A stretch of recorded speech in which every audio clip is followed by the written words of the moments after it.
We are unmuted and we are live. Hello, everybody. Welcome to tonight's Vampire the Masquerade game, Hallstatt by Night, our ninth session. I think aptly named Fire and Ice. Before we get into the game itself and the recap before everything, let's introduce this wonderful group of independent kindred we have this night, starting with Lukas. Hi everyone, I am Satanic __ Bunny, and I will be playing Lukas Rosselini, aka Dr. Andrew Miles, the group's Hecata. Hello everyone, I'm Chris, aka the Unemployed Writer, and tonight I will be playing Matthew Deacon, the Sittite of the group, who is hopefully going to show everyone the light of God very soon. We could use some kind of light in these dark times, I suppose. I'm Baker's Dozen, aka Jonno. I am the group La Sombra, Kage, and yeah. Hello, I'm Kayla / Novatorium, and I will be playing Knives for you today, aka Ravenna. Thanks, Eli. And I am your unnamed coterie / Hakim. Again, thanks, Eli. And I am Ethan, the storyteller of this wonderful group of Autarchus kindred. Now, I always begin games with a recap of what happened last time to get everybody up to speed and get our characters involved. As usual, a wonderful cast. If I miss anything, or you think there's anything important to bring up in this recap, jump in, feel free to interrupt me and just put it in there if you think it's worth mentioning. Let's begin. Last time, on Hallstatt by Night, we saw what happened that night when the demonic being burst from the Tremere Martin, and how Kage helped drive it back. During the battle, he tried to strike that creature, but barely managed to make it past the ironclad flesh. After a quick and brutal battle, the creature touched Kage and forced him into a demonic compulsion, before retreating through a tear in reality. Kage and the ancient Salubri then retreated back home, where they removed the Salubri's infected arm, which was the result of a cut from the creature. Afterward, Kage was attacked outside his haven by strange mosquito-like horrors that, after a vicious battle, pierced his heart with their wooden needles. Back in the present time, Kage and Serafina, the last surviving Tremere, were held above the Tzimizi's table where Lukas, Ravenna, and Matthew sat. Kage was released as part of a good faith, but the Tzimizi required the group to give them all a handful of earth from each of their havens, and from Adelaide's and Isaac's havens also. Afterward, the group left and regrouped at Kage's haven. There, Matthew and Knives had a short conversation, Matthew explaining domain, and the two of them realizing that they have no idea what the dirt of their haven could do in the hands of its Tzimizi, and Ravenna feeding upon Matthew to lose their compulsion. Kage explained his interaction with a demonic creature, and the group began to piece together the clues they have collected so far. The group decided to meet with Ridley, an old Nosferatu at the salt mine above Hallstatt the night after. Traveling there, they were noticed by the demonic creature and were chased towards the salt mine. The group would have been caught, if not for Lukas sacrificing his personal wraith to distract the creature. The wraith let out a terrifying screech, was cut short as they were consumed entirely by the creature. The group made it to the salt mine, the creature being burned by the pure salt and being unable to pass the threshold down inside. Deeper in, they met with Ridley, who explained how Rhiannon wasn't really anyone special, and how Hallstatt collectively decided that she was, the weight of the world crushing her young spirit. They asked about Dr. Eli and discovered that he has been trading in these strange pills to Daniela Constance. Are our characters on the right track? Are they safe with a walking disaster wandering around? Are they any closer to finding out who or what killed Rhiannon Zeitman? Let's find out. So we begin our session as our group of independent kindred leave the salt mine and make their way up back to this barrier that kept them safe only about 20, 30 minutes ago, earlier. And I hand the scene over to all four of you as you make your way up these wooden stairs to this barrier. Now, it's been a couple weeks, but was I carrying Lukas? Was that a thing? Yeah. No? Yeah, that's right. I believe I said, did you want to Yoda him Yeah. to the car? That's what I'm thinking of, Yes. probably. Yeah. I'll Yoda Lukas.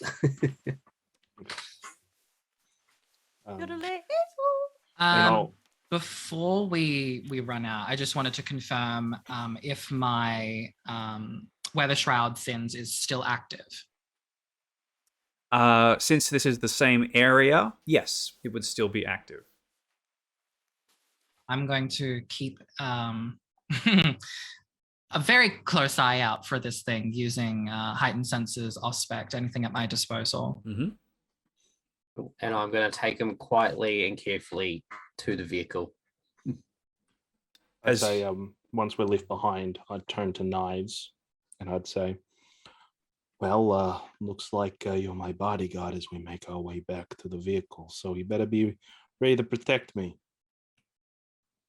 In case Mr. Demon Face wants to come out and say hi. I instantly Cloak of Shadows. I'm going to Well, assume... actually, Unseen Passage. I'm going to look around. I'm going to assume you're doing a Kage right now. And I'm going to have a leap of faith and just walk. I'm going to whisper and say, no, I'm doing a Knives. Yeah, but this is Kage's thing. You kind of... Hey, you know what? You'll grow into it. All right, Knives, make a rouse check for this ability. Lukas, on the other hand, I'd like you to make a Wits and Awareness with your added Auspex on top of that as well. Anyone making their way down, I'll just get a Dexterity Stealth from Kage and Mr. Deacon. I should have put points in stealth. You'll need to run if you get caught. Oh boy. Oh boy. 1. They're all Right. hunger. Can't reroll. Whoa. I got 6, but 3 of them are 10s. So you got 6, but you got 2 10s on top of that? I guess so, yeah. That's right, because you need 8? 4 for it to Yeah. trip or whatever. Yeah, 8. Yeah. So yeah, I got 8. 8 successes. Kage, as usual, you are the living shadow.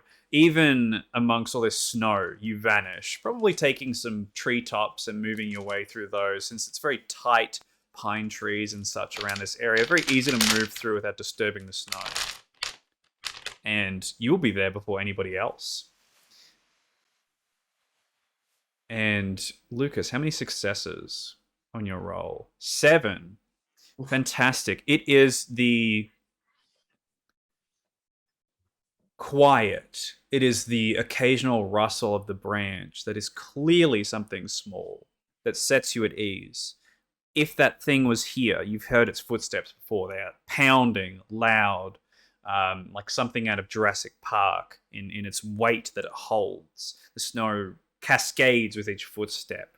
And whatever it was, it is no longer here. So, Mr. Deacon, as you're making your way through, I imagine occasionally calling out for someone or just having a leisurely stroll. Nothing interacts with you. Clearly, you've done a very good job at keeping yourself quiet. I'm really good at the stealth thing. That's just what I'm saying. Yeah. And Sorry, before you know it, you are all back down at the base of the Easy Forestall Trail without being interacted with at all. Just the silent breeze is all that greets you. By the way, Matthew, when you're trying to be quiet, you don't yell out, I'm really good at the stealth thing. You just stay quiet. Hey, look, I saw an opportunity. I took it. I think I was pretty darn good myself. Lucas, how are you feeling? I know you were a little bit, you probably still are a little bit.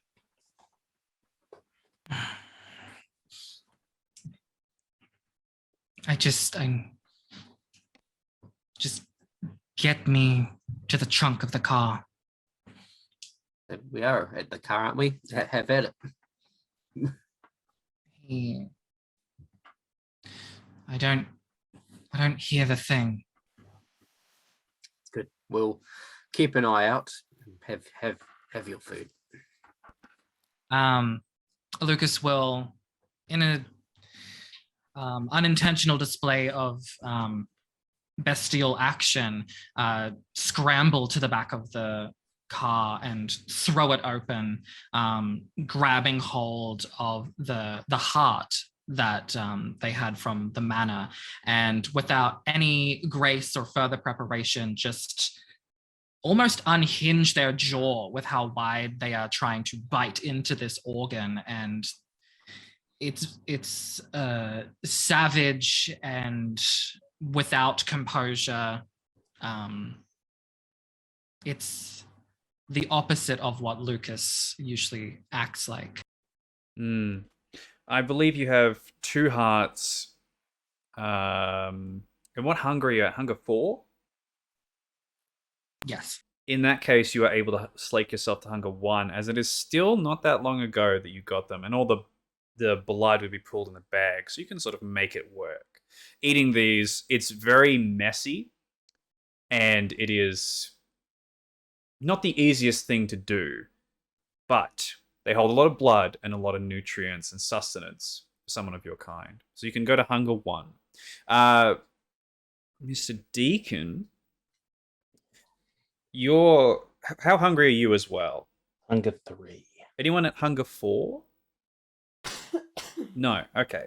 Lovely. You avert your gaze from all this as much as you can, but the beast in the cage is bending its bars, wanting to be let out anytime soon. You're good, Matthew.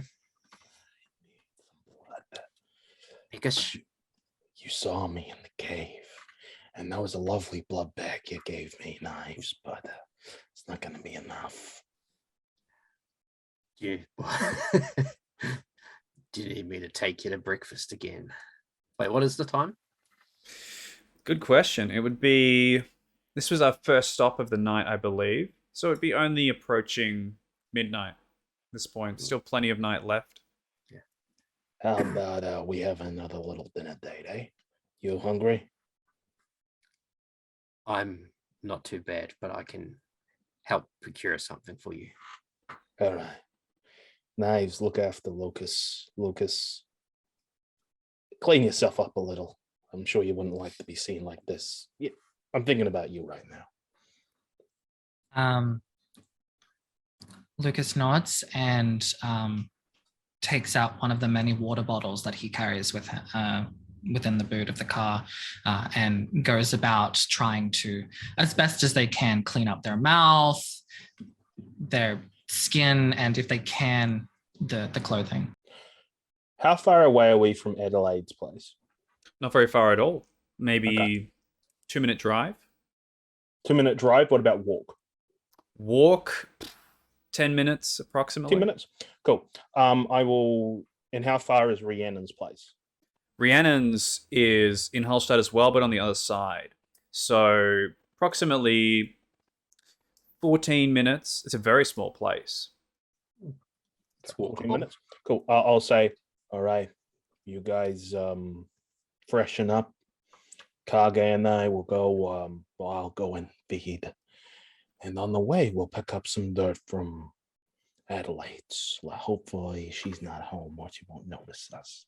Kage's good in the shadows. Maybe he can grab it, and then we'll meet up at Rhiannon's. Before you go, you should probably take one of the bags that I prepared for you. You never know when they come in handy. Grab a bag. It's just like a duffel bag, right? No, the to-go bags are like school backpacks. Okay. They've got basically what's in the duffel bag, but for one person. I'll grab one, sling it over my shoulder. Look at Kage, look at Knives, look at Lucas, and say, So you got Rihanna's. Be careful out there. Wait, no, without s- Oh, so wait, yeah, you're talking to them, right? I was gonna say you're coming with me. If you No. hear something that sounds like the crinkling of baking paper or the tearing of construction paper, run. This reminds me of when we were at the hideout. There was a crackling sound out the front of there too when I was exiting, and it just triggered my memory from that. And I don't know if it's a connection, but there was that crinkling, crunching sound too, and the ghouls look like they had been ripped to shreds. Like, this can't be a coincidence, right? Saying Outside this the- thing wasn't summoned by the. We had a look at the footage and we saw their remains. I remember their remains were eviscerated. It didn't look like Second Inquisition wounds, and if they were, it was gratuitous. So this thing has been able to tear through the shroud for a while. Buffy was scared and instantly made us run. Good. Well, I'm glad she did. Hence, you're here with us today.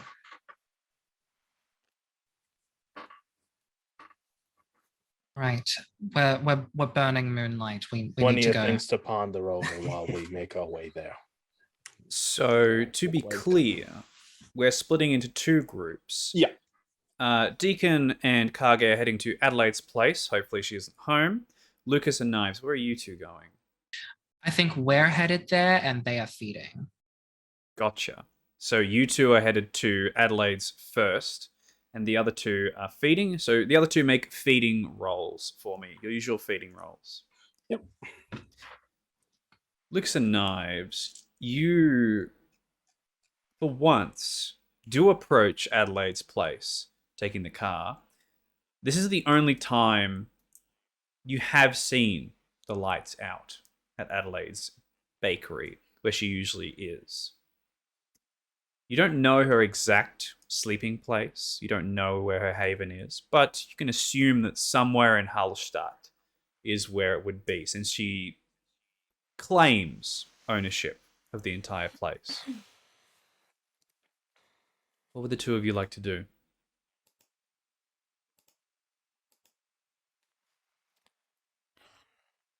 I just want to apologize for how I acted in front of your friends. I understand.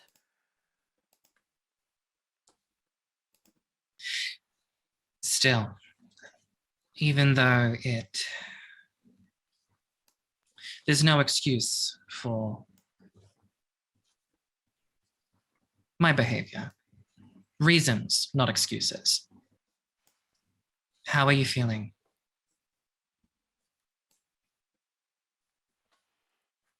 I don't really know. There's a lot of things that are not making sense, not adding up.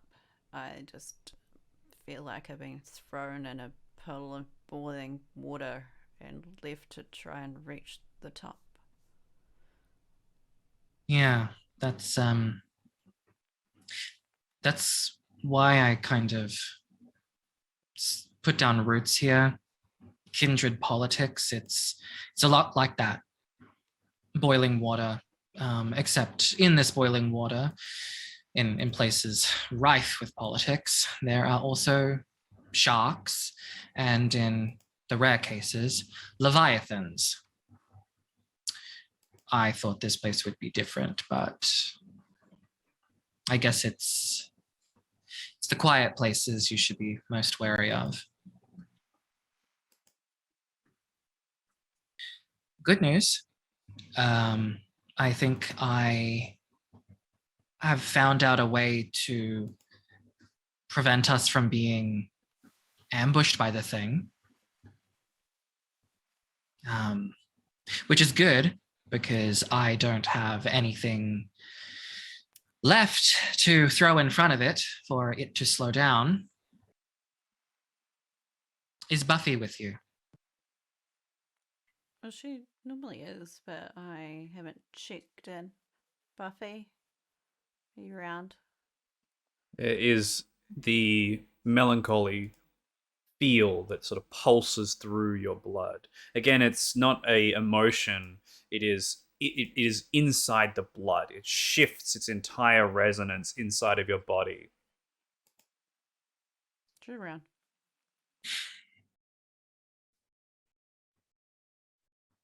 How are they feeling right now? They always feel scared and confused. Angry and furious, or they feel nothing. Buffy, if you can hear me, and I think you can, I want to apologize for making you feel negative in any way. And I understand if you don't believe me, but I just wanted to apologize. If I was in your position, I would probably crinkle up my car as well.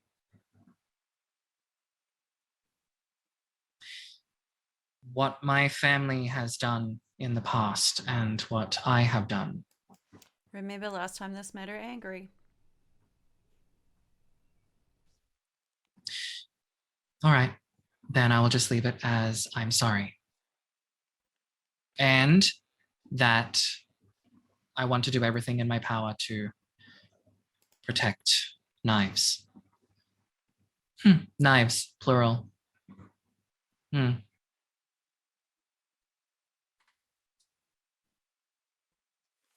pew. I think she just watched you throw away another spirit after she's trying to protect a bunch of spirits. And that your actions are going to speak louder than words going forward. Then, though I understand that and I accept that, I also just want to, I suppose, somewhat defend myself in saying that I had other people to protect. One, it was a difficult decision made in the heat of the moment, and I don't expect it to be a good decision, but it is a decision that was made, and I can't go back and change it. And all I know is that two of us, three of us, if you count me, are still alive because of it. If that makes me greedy, then it's a sin that I'll have to put on my ever-increasing tab. I'm just sick and tired of letting people down. This is why I prefer to be alone. I don't like talking, like reading. I think you love talking. Sorry. What was that? I thought you loved talking. Well, I need the practice. So maybe that's what that was. But I don't know. Maybe I'm getting too close to Matthew. Meanwhile, while this discussion winds itself down, the other two are walking through. Would you like to describe how this feeding goes for us, Mr. Deacon? So I got 5 successes. You can slake yourself down to 1 hunger. Oh, just wait. We're gonna be. Is there like a park somewhere where we can walk through? Oh, it's what's the curfew? There's curfew, right? Curfew is a So I'm thing. gonna look. Curfew is a thing, and you're coming out of the Easy Forestall Trail down into town. Okay, I'm gonna look for any stragglers that are by themselves. Maybe a tourist or something that doesn't know that there that there's a curfew going on, and as soon as I find one, I'll tell Kage to wait in the shadows. I head forward, do my usual thing, talk and say, "Hey, I'm a tourist as well. I haven't been around here," and then eventually drink, and I drink, and I drink, And just as I'm getting to the point of where it's going to be everything, I'm going to quickly. Do I need to do a rouse check for this? Let me just double check. Don't think I do. Yes, I. No, where is it? Yeah, one rouse check. That's fine. I'm feed into nothing anyway, so it's fine. Taking everything. Succeeded. I succeeded anyway.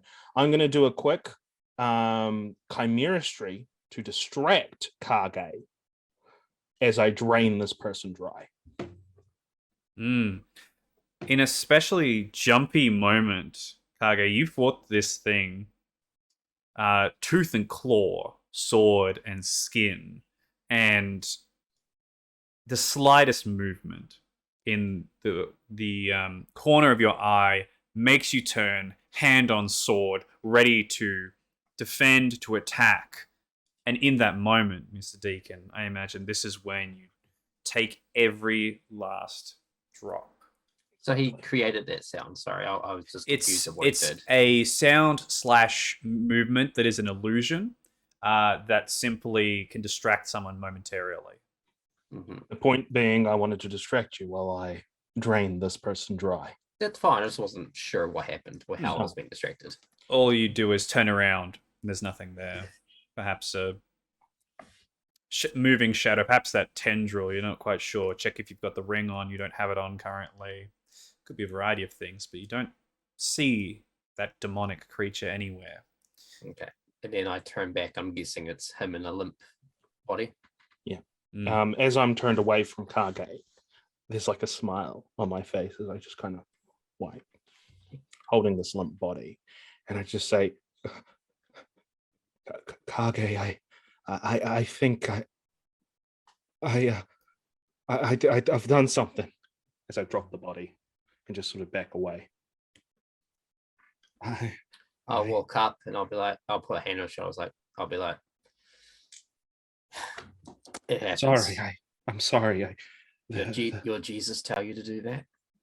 I just couldn't control myself. What am I gonna do? Gonna calm down to start off with. Okay, calm. And we will get rid of this body. It's gonna be suspicious though, ain't it? You know, a body. That's why I said get rid of. Well, how? How are we getting rid of a body? I don't have an incinerator. Unless you got one hidden in your cloak somewhere.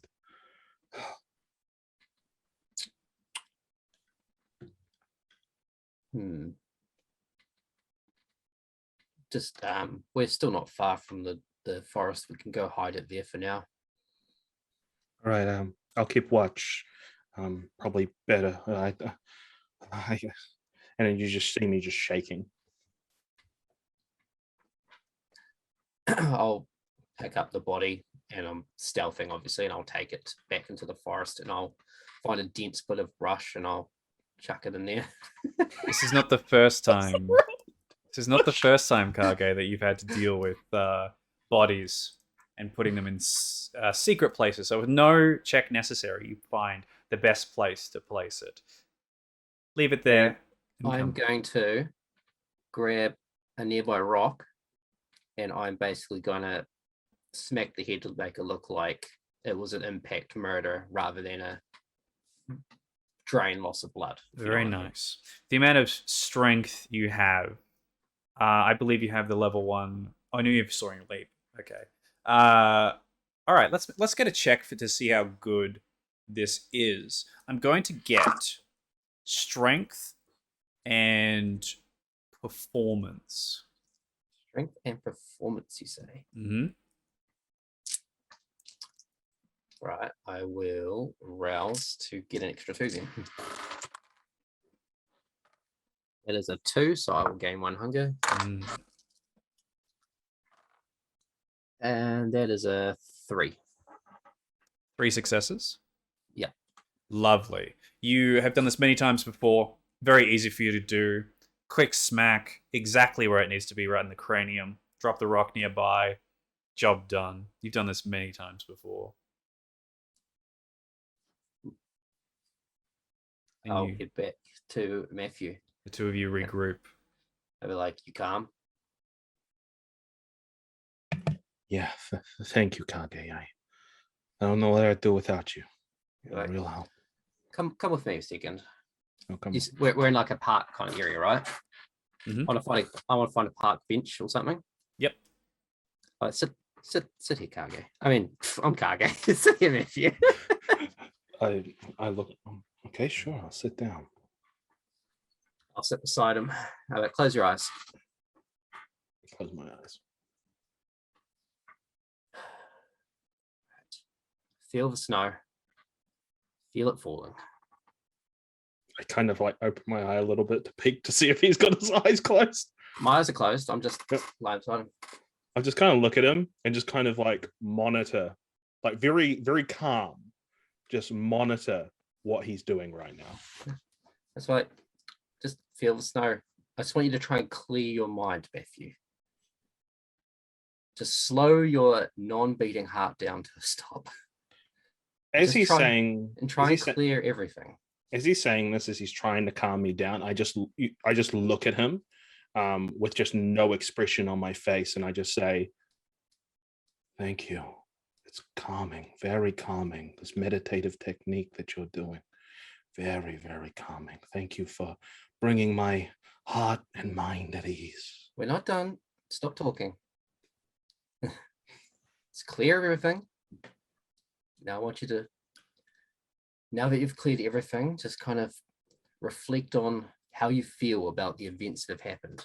But I want you to compartmentalize them and look at them from the outside. They're just small, I mean, now big issues, but they're small things that we are going to manage, and we're going to work them out.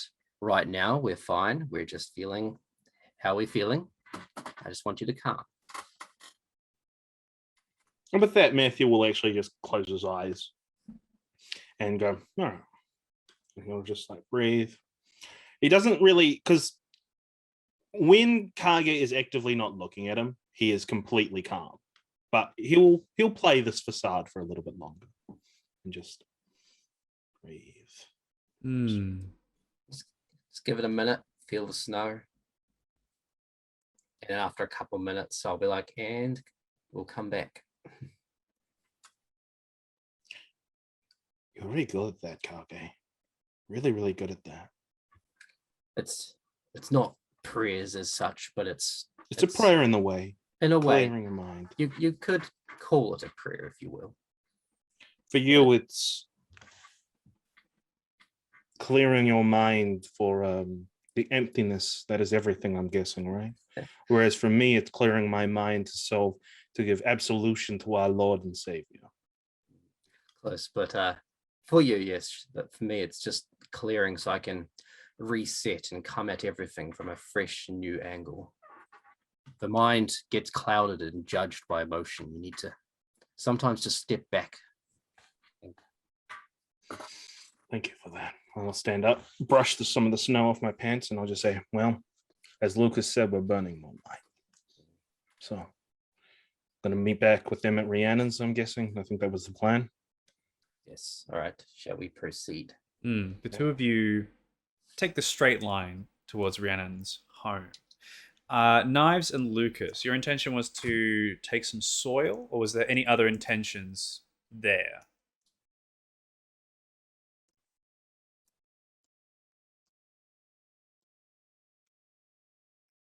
Sorry, you're muted.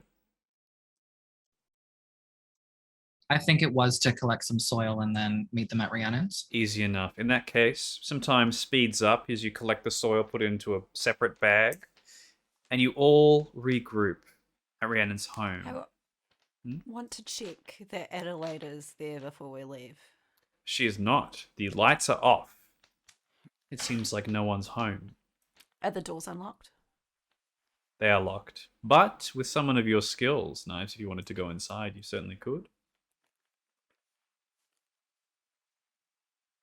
Do we want to? What are you hoping to find?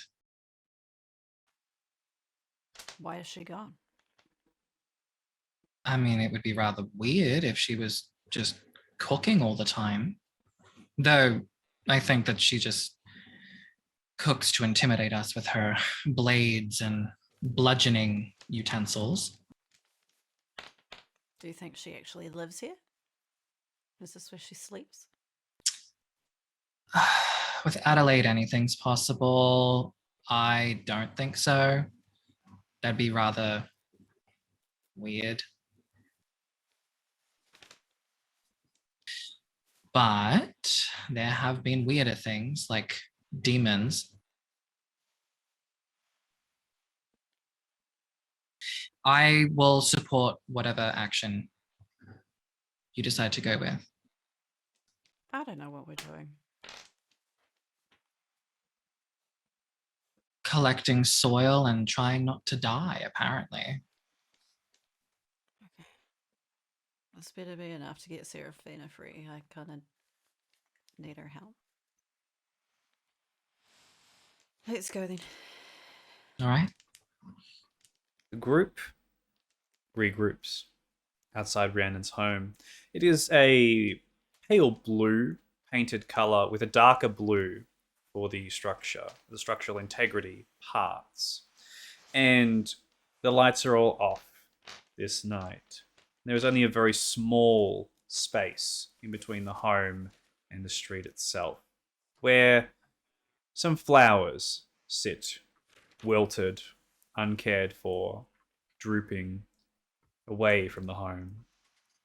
And it is here all four of you regroup. I don't believe any of you have been here before, keeping your distance from this particular place. I'll leave the scene to you four. First things first, how does the shroud look here? Shroud here, in particular, is untouched. There is no tears, there's no rips, it's a lot further away from the church where they bury all the bones as well. So, yeah, no interaction with the shroud around this area. Well, the shroud hasn't been touched. If that thing needs to find us, they either need to be already on our side of the plane or they need to spend some time ripping through. So whatever we do, we should do it now. And ripping noise, we leave, I take it. Yes. Can you see if you can hear anybody in the house? Sure. I'm just gonna walk the perimeter. I'll be back. All right. I can. Is it one story or two story? 2-story, but a small Two-story. home. Yeah. I could go have a look in I'm guessing the bedrooms might be up top. I can go have a look in the windows. And I'll just do a soaring leap up there. Let's get a dexterity stealth. And Knives, you can make a wits awareness. Lucas, you turn on, I imagine, your heightened senses for... And sense the unseen if I can. So I'll get a wits and an auspex check. 5 and 5. Beautiful. Knives, this place looks extremely untouched in both good and bad ways. Nobody has cared for this place in a little while, but it's clear that people live here.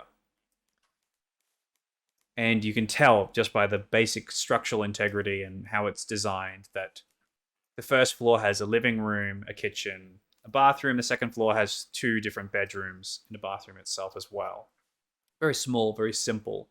Probably very similar to Daniela's house in a lot of ways in its structure. For Lucas, you look around using your eyes to see if anything's spying on you or anyone. There doesn't appear to be anyone around the area. And as you sort of listen in carefully, you can actually hear very faintly, as it's a very quiet night, there are 2 heartbeats, very faint inside. Very faint because of the distance between the 2 of you. Kage, with 5, you land silently onto the side, looking into the second-story windows, and you can hold yourself quite easily on the windowsill, peek up with your amount of strength to be able to hold you there. you see the parents' room. Single large bed, two of them fast asleep. And on the other side of the house, at the same time as Knives, the two of you can see Rhiannon's bedroom. It's untouched, gathering quite a bit of dust at this point.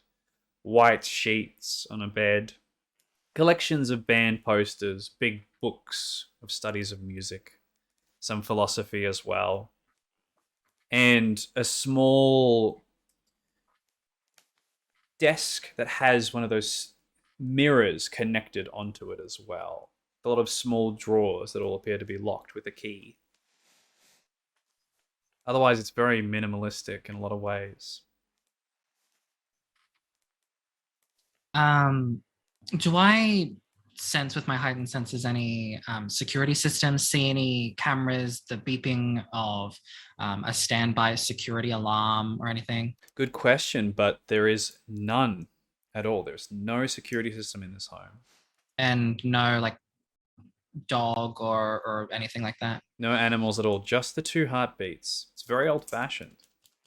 I'll look down. I'm assuming I can see Lukas or Matthew still down below, and I'll kind of signal there's two in there.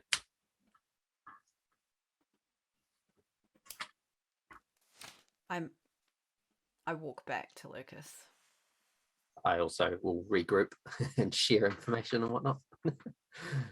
Well, it appears that our information, from what I'm assuming you've seen, two heartbeats, so two humans. You saw two people. Yes, in the bed. Guessing the parents in the master bedroom. And they're sleeping from what it sounds like. They look like they're sleeping. Their heartbeat is quite steady. I think you should watch them, Lukas, and Kage and I will go in. Do we still have that key? It should be in the car. Where's the key? Okay, I'll go and look in the car. Matthew, if you stay close to the front door and watch for Lukas, and if Lukas motions that one of them is getting up, you go to the front door. Got it.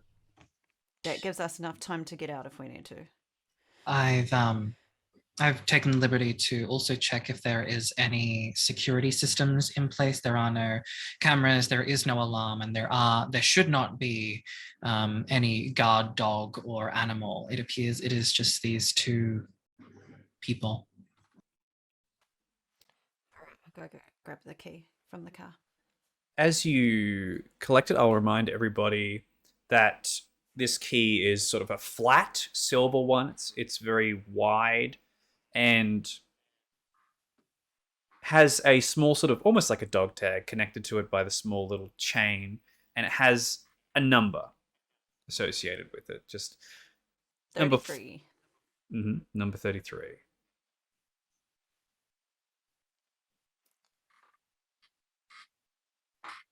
I just want it just in case it fits into the drawer.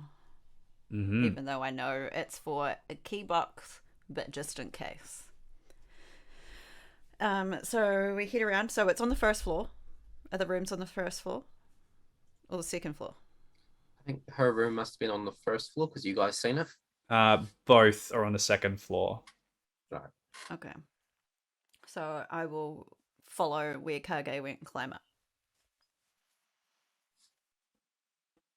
And Okay. I will pick the window. Mm-hmm. I'll get dexterity larceny from you, Knives. I also just want to, I guess my attention's divided because I want to make sure that everything is, they're asleep and they're not going to be a problem, but also that, that the shroud isn't being disturbed in any way. Keeping yourself active. Okay. Is there anything Mr. Deacon's doing in this moment, or is he simply waiting and observing? Waiting and observing. Observing Lukas to see if he gives me the signal. As soon as he gives me the signal, there's going to be, if there's a doorbell, going to ring the doorbell. If there's not, then I'm just going to knock on the door. Mm-hmm. What now? 2. 2 successes. Yes, there is a doorbell. So you'd like to ring the doorbell No. When I get if the when you get the signal. Gotcha. yeah, they're awake. To try to distract them. Lying in wait. Okay, fantastic.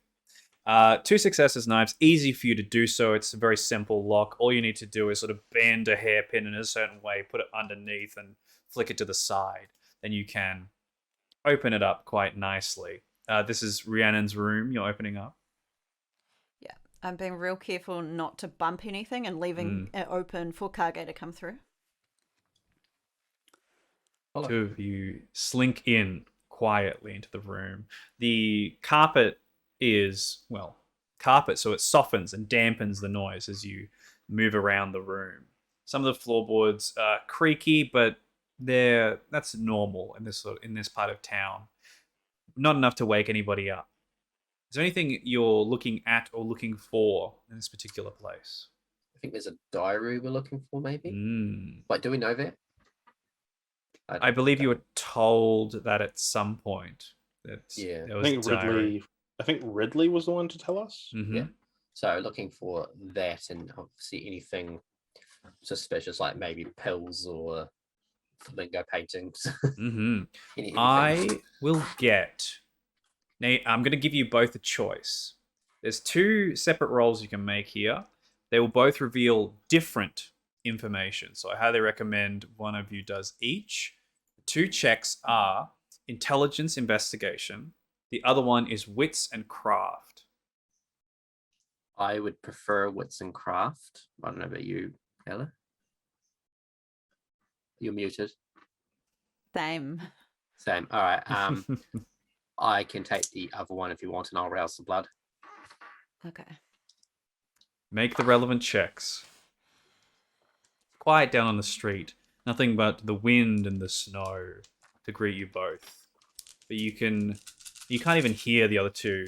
So it's a long quiet, a long time as you wait and hope that nothing happens.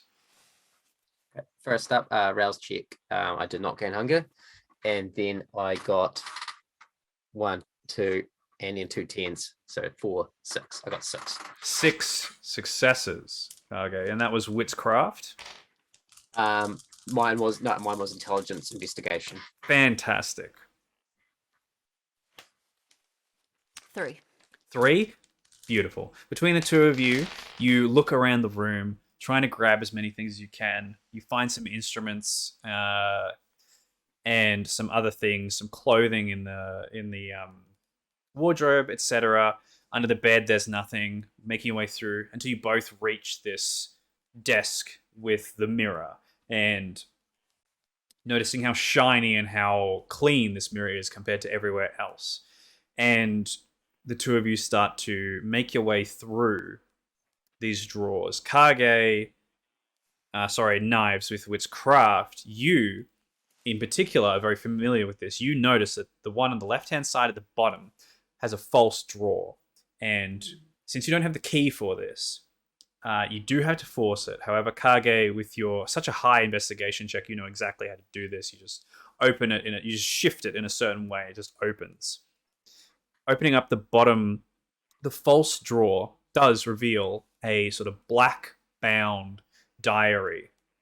And on top of it is a small bag that has these blue and white pills in quite a large amount. There's maybe 20 to 25-ish in this one bag wrapped up carefully. That is what the 2 of you find as you make your way through. Everything else seems to have been removed by police or perhaps by other people. I'm going to put them both in my bag.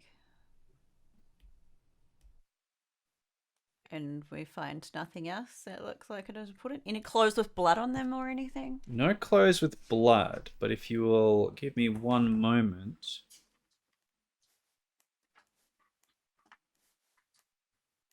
The only other thing you would find is sort of some collections of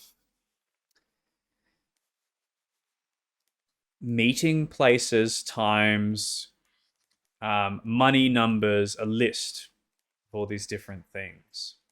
I'll take that too. It's very simply a shortened name, a time, a place, and a money amount. And perhaps sometimes there's a little extra little note on the top of it as well. However, Knives, you actually no, only Kage because you did the investigation roll. Kage, you notice a Mr. Deacon is listed on this list.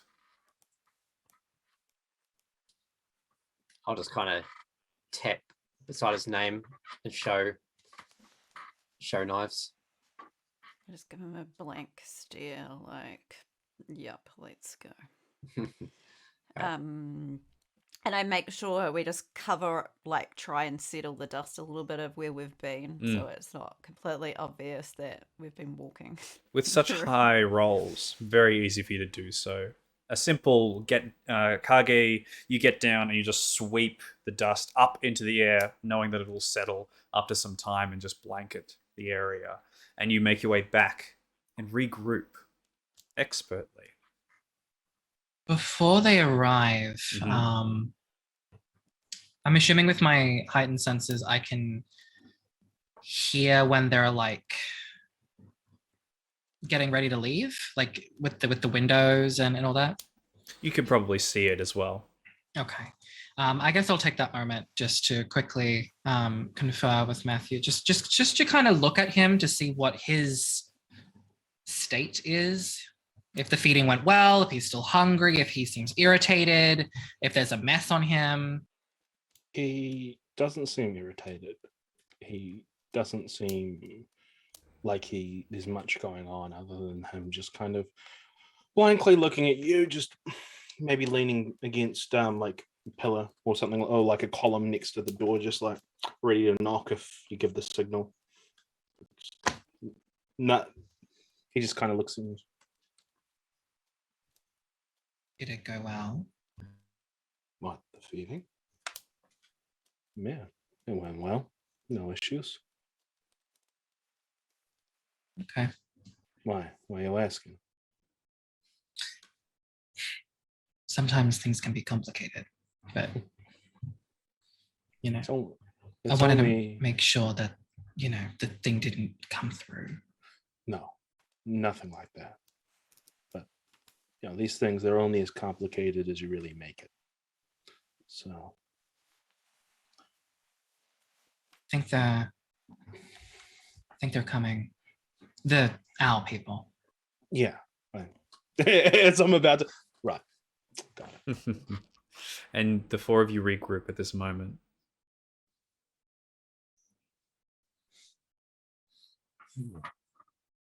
I look at Kage to see if he goes to say anything. Shall we go somewhere that isn't outside Rhiannon's house? Maybe. Yeah, I gesture to the car. We got to go to King Eye's place anyway.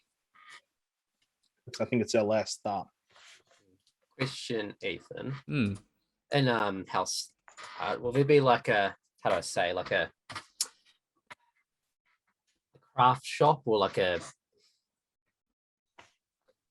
Yeah, I'm looking for like a craft shop or a woodworking kind of shop. Sort of Yeah, thing. Surely there must be one. absolutely. Especially guessing- in in Obertron, there would be absolutely. But I'm guessing it wouldn't be open during the night as such. No. Yeah, that's all right. I'm going to ask Lukas if he's got any pen or paper in his car. Yes, Thank you. May I please have pen? you may. I say, on the way, I don't know if it's on the way to King Isaac's. Say, can I make a real quick stop at the local Hallstatt craft and woodwork store? I mean, I see no problem with it. Might I ask why? It's a wee surprise. It might work, it might not. So I'll let you know tomorrow, maybe. Did you know it's my birthday next week? Are you trying to make me a birthday present? You don't deserve a birthday present, Matthew. As we're driving, I'm just going to draw something. Mhm. I'll confer with you later on Ethan about it, but I want it to be a surprise for later. Okay, awesome. I love it. Okay, in that case, we'll discuss that. Basically, I'm going to drop my drawing, fold up, drop it with a said price quote, basically. I'm basically ordering for them to make me something during the day, Mm. and I'm giving instructions that I want to try and pick it up tomorrow if they can make it, Okay. and then I'll bring their money tomorrow. Send me the details privately on Discord at some point, and we can Yep. see if that happens. You have a lot of money. I'm sure you can make it happen. Yeah, it might. So we're cost- stopping cost- by the woodwork shop to leave a note out the front. Is that what's happening? I'm basically going to slip it in the door or mailbox or somewhere for them to find, and so they can work on something for me during the day. Okay. I will drive to the woodwork store. Easy. You Oh, drive and- by, you... And? On the way, I say, Matthew, how did you know Rhiannon again? She was part of my congregation. Just your congregation. Oh no, there was also the other thing I mentioned earlier tonight, the drug smuggling with King Eye. Did you The- mention that Rhiannon was part of that? Yeah, I did. Yeah, it was like That's what was I a- told Ridley for the information he gave us. it was like a weed thing, right? Well, no, it's a pills thing, and I take the pills out and I hand them to Lucas. Lucas accepts it, but there's no judgment, just curiosity Do as to what the I- pills are. You've got the same question that I was going to answer, I think, Mr. Deacon. Okay, yeah, good. These all right. pills are not what you dealt in. Okay. You dealt in hardcore stuff, but this is not... You've never seen these before. No, never seen them before. I mean, Except parties. for vomited by Daniela. Sorry, to be Daniela? clear, yes. Those are the only other time you saw them. I would have mentioned it earlier if I'd seen them before. The stuff that Rhiannon dealt was mainly some party stuff, maybe a little bit of heroin if there's someone needing it, but nothing like that. Not as far as I was aware, anyway. If it wasn't me, then maybe King Eye was the one who put her up to this. But no, that wasn't. I know nothing about that. Did we find out what it was, Lucas? It was a sulfurous, strange It's pill. it's I know you poodle got it cane. tested. It's poodle cane. Poodle cane told me the night that we went to the mansion that he was my business partner, or we were business partners. If he was my business partner, then that means he had the same connections as I did. But he blamed it on the He hospital. blamed it on your hospital. Which is, I know what goes on in my hospital. Poodle cane's the only answer here. Gave me the book, And which then we I still need pull Rhiannon's diary out and hand it to Kage. Start reading this. Let's say I'm doing my drawing, I'll come look and I'll be like, Oh, okay. sorry. And then I hand it to Matthew. I gingerly take it. Start flipping through the diary. While I'm trying to drive. It's a lot of. Seems like these diary entries, they're all attached to certain emotions. Like a therapist told her to start writing this. So, Dr. Eli, Poodle cane. Maybe this is part of the whatever he was doing. I don't know. Maybe trying to get her blood to a certain temperament, maybe.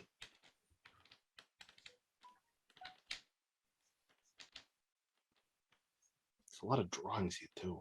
It's a symbol again. she was always a creative soul. I'll kind of look up for a second and be like, Hold up the book. the symbol. The symbol.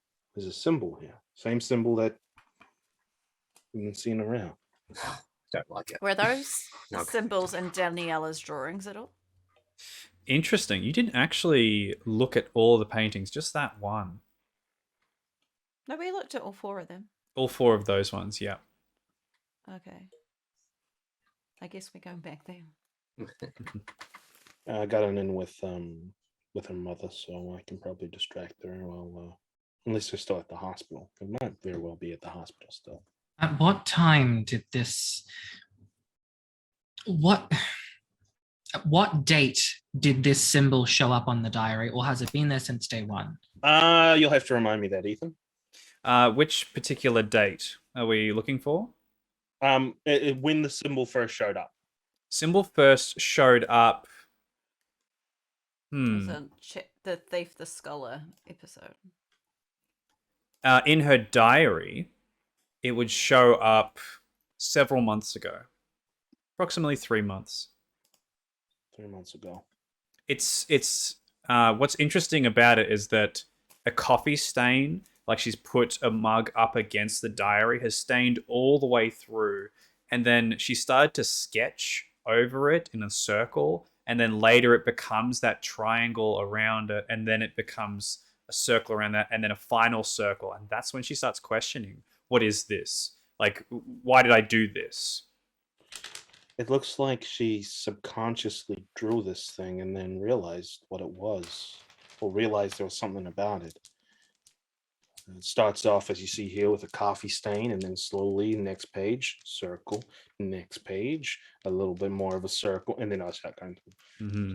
This seems. Do you think she was killed for knowing too much? Do you think that she tried to summon this thing? That Dr. Eli used her as a sacrificial piece? I'm still not 100% convinced that Dr. Eli is the one who did the deed. There It's- was that massive hole I found in the wall there. So possibly our demon friend has been there, and that could have been him. It could have been Julian. Julian. That's a name I haven't heard in a while. Also, He could know things. he could, but he doesn't like us. He doesn't He like said me. he'll kill us if we go near him. There's so many enemies. We need to start making allies, even if it costs us our pride a wee bit. Pull over to the woodwork station. Thank you. I'll just be a second. I'm just going to pop out and then jump back in. Mm-hmm. What other names are in there, Matthew? I'm assuming they're mainly people who she sold stuff to. I can read them all out because they are all the diary entries that we've had at the start of Hallstatt by Night's introductory sequence, if you would like me to. But the Yes, general... that'd be- Sure. So her first diary entry is from a couple of months ago, simply saying, today, they all begin with Dear Diary. Today was my first session. The doctor said that I should begin this diary to reflect and think on my feelings. I'm not sure why my parents think I need this. My grades are up, Danny and I have been keeping out of trouble, and I have all my plans set up to move to Vienna. Nobody can become a singer in this small town. I must move on and become someone else. Someone else. Embarrassed. And every time there is an emotion shown in each of them, perhaps part of the doctor's request that she's been seeing. Second entry. Second session, and another reminder from the good doctor to keep doing these writing exercises. It makes me a little nervous to take things out of my head and put them into the universe. Who knows what things I might let slip? Maybe my parents will find the key to this diary and find all the little things I shouldn't tell them. God help me if they do. The emotion is judgmental. The next one. Dr. F looks at me in a way no man ever has. Is he listening to me? I feel like he is listening to me. The way the sides of his eyes squint ever so slightly when I lie to him. It's like he knows it's bullshit. It's all bullshit. So strange to have someone question what you say and not treat you like you're an angel. Does he understand me? Can't wait for next week. Emotion is inspired. These are weekly sessions. The fourth entry. Met with my photographer before the session. I wanted to feel good about my body before I saw the doctor again. It didn't work on him at all. He kept his eyes on mine the entire time and didn't respond how they usually do. I talked to Danny about it, and she shut down. I've never seen her like that before. The emotion was isolated. The fifth entry. Had a nice chat with that man from the hospital today. They liked my singing. I liked their hat. I thought I was cold, but this guy was on another level. Why does every man in my life feel like this? They either tell me what to do or tell me what not to do. At least the doctor sees me for who I am. I hope I can book him again tomorrow night. Cheeky for this emotion. As the meetings get less and less far apart. The sixth entry. Imagine it. Sushi bar, handsome man, candlelit dinner, and finally some intriguing conversation. This man is the embodiment of how I feel waking up every day, like someone has taken a spoon and scooped out my insides overnight until I'm a walking skin golem. It was so romantic. I wish he had taken me home afterward. Perfect end to such a perfect night. I wonder if I will ever see him again. Jealous, this emotion. The seventh one. Today's customers left very satisfied. I, $235, cash, polite as always. Danny, $150, more than usual. Alec, $80, had to argue. Deacon, donation, God works, so do I. Eli, $750, paying my tuition alone. Emma, I owe you. I trust her. I doubt they'll find out most of the stuff is bad. Danny and Eli are the only ones who get the good stuff. This emotion was successful. The eighth diary entry. I'm worried about Danny. We haven't seen her in class for a few weeks now. Occasionally I see her after my usual meeting, but she drops her smile as soon as our eyes meet. It was so close just 3 weeks ago. Dad says I must stay home this week to study for finals. Why? I understand what I need to write to make the teacher happy and make them feel like I agree with their opinions. That's all that matters. Numb for this emotion. The ninth one we are familiar with, but I'm going to read it out anyway. One more photo shoot. One more deal. It's always one more, one more, one more. This fucker only takes from me and never gives me anything. He thinks I forget. He thinks he can change my mind. Well, Isaac, I remember. You are seriously fucked if you think I'm going to let you bite me and manipulate me like some pimp. Fuck you. This entry's emotion was violated. The very last one, which was the night that she died, is a single sentence. I can't take it anymore.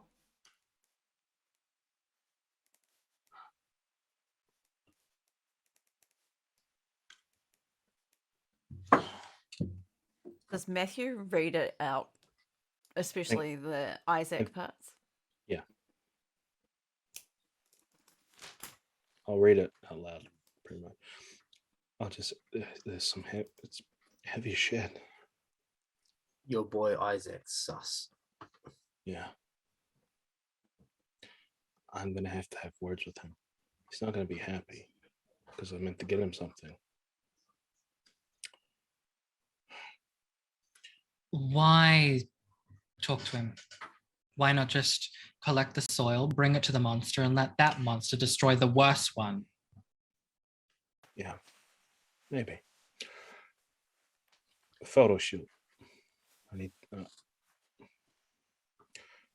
we know what that could be? Also, and I flipped through the pages. Dr. F. Before even meeting Eli, we don't even know who this Dr. F is. What's Eli's last name? What is Eli's last? You've never been told. Okay, we just You asked him once, and he said, "I prefer to be called Eli." I swear, no. Yeah. So when she says what's his last name, I like flip back through, and I'm like, man at hospital wearing a hat, cold grass. I was thinking Eli for that. This implies that she met Eli after meeting Dr. F. At least that's what I'm thinking. The man in the hat is cold grass. And she unless mentioned you're the man in the hat, and I point at Lucas. Eli I hate hats. was a tutor, I hate hats. but you're wearing one. I hate other people's hats. But like it doesn't mean it's not your hat. You know, like what I I'm don't saying. wear the hat at hospital. Okay, all right. I feel really bad that we're laughing right now. So, she mentioned Eli was tutoring her in something. Yeah. It was tuition money. Yeah, But was it money. tuition of what? Drug dealing? Well, I don't think it's tutoring. I think it's more, this is the money that she was going to be getting to help her get through what she needed to get through. People were paying her. Like, it says here, I gave a donation. I wasn't buying anything. I gave a donation. It was like a tally of everyone who was buying, I guess. So, and then there's this other entry about a guy that she met, sushi at a bar. No indication on who that could be. I don't think anyway. Maybe I'm just imagining it's Isaac, right? There is something Maybe. that is odd to me. And maybe this is because I'm not a parent and I don't like children, but why even Rhiannon seemed confused as to why she was suddenly being thrown into therapy by her parents. She was, in her words, seemingly doing fine. Her grades were fine. She was fine. She's very typical teenager things. And then all of a sudden not just her. I don't think. Actually, correct me if I'm wrong, but the first entry kind of implied that it was both her and Danny, or was it just her? So Or am I misinterpreting it's- that as like no, them not getting in trouble? it's a good question. Essentially, she started going after Danny, and they sort of realized that later on. It sort of implies. So, her and Danny go in therapy. Now I can talk to Officer Lucy. I got a pre-existing built-up foundation there. I can try to dig in to find out a little bit more about why this started, when this started. But a lot of things. I think you've hit the nail on the head here, Lucas. Something's not adding up for suddenly. either they're part of it or they were manipulated into bringing their child into something. I think manipulated is more like it. If I know anything about Lucy, I know she cares. I know she deeply cares about her child. And But- she was messed with. Exactly. Already been messed with. So how long has she been messed with for? I'd assume just the night that she found the body. Well, that she was told about the body. Maybe for a that's lot- wrong. Yeah, maybe a lot longer. Do you think that the whomever did this strange thing to Lucy, perhaps they did something similar to the parents of Rhiannon to make it I think it's possible. I think it's very possible. Now, I have an idea, and you asked me about why I'd go and talk to King Eye. This is why, go to the photo shoot. Photo shoot implies their photos. So I can try to be the distraction as people look around for possible evidence of what these photos might be. It's possible he's got something stashed away somewhere. I didn't realize how disgusting King Eye was. I thought that he was just a dull, boring blue blood, but That's Here's how a they hide it. virgin stick. yeah, what now? Also, So- when we were talking, I pull over and run into the post office. Yeah. So I've left. No problem. It is closed, but you can quite easily, without even making a check, sneak in, and you're going to find number 33 and try this key. It pops open easily, but all that's inside is just a train ticket and a very thick envelope. I take them both and close it and lock it. Mm-hmm. And here's the other And- thing. Jump so- back in. Yeah. And here's the other thing we haven't really considered. Is it a coincidence that she's going to Vienna? Same place that the I warlocks said are this going? very long time ago that the warlocks could be involved. That's why we suspected the warlocks coming in. Maybe they're so involved they're not aware of it. Or maybe they are. But we're going to find out soon, hopefully, when we free our friend, if she's still around. I hand them both to Matthew as well. The ticket. I'm guessing the tickets to Vienna. It is. It is in 3 months' time to Vienna. Pocket it. And the envelope. The thick envelope. I'm guessing cash. 10,000 10 dollars large worth. ones. 10 large ones. Enough to start a new life with. So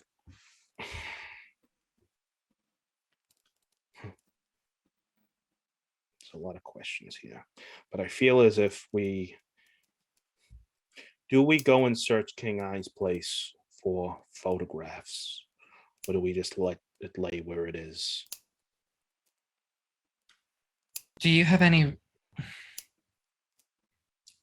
with the information that we now have, when you think back on your dealings and conversations with them, does anything come to mind? Did he hire a photographer? Did he speak about an art project that he's working on? No. I think he kept whatever this is pretty close to the vest.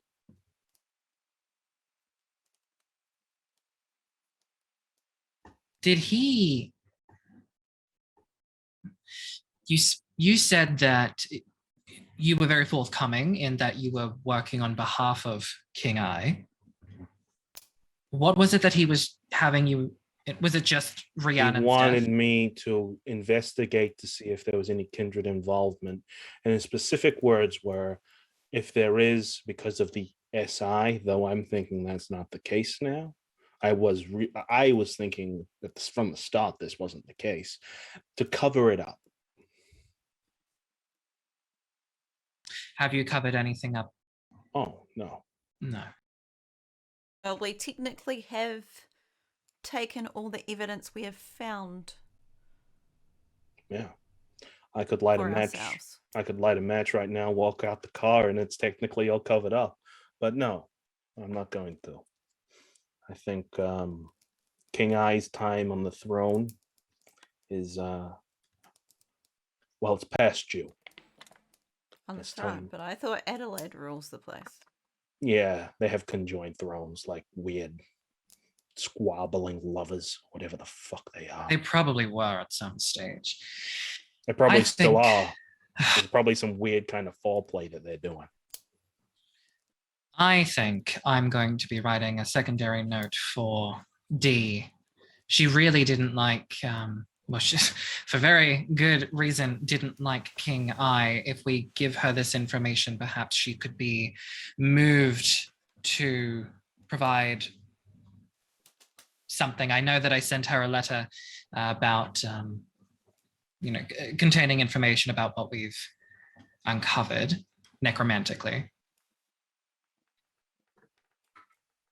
Perhaps this could be something that stirs her to action. But we have soil to collect. We do. We have soil to collect, our last stop. And I just want to, I mean, as I said, this would be an opportunity to talk with him, but as I said, I'm fine with just leaving it. I'd much rather not talk to him, but if we think it's something we should do as a group, I can do my magic, hopefully not get too much caught in his eye. Spin some lies about how I had to use the blade that I took from him as leverage to help with the attack on the SI. Explain to him that his ghouls were attacked by the thing that we discovered to now be. Exactly. Blind him with things that are far more important than a petty little blade. Make it about Exactly. him.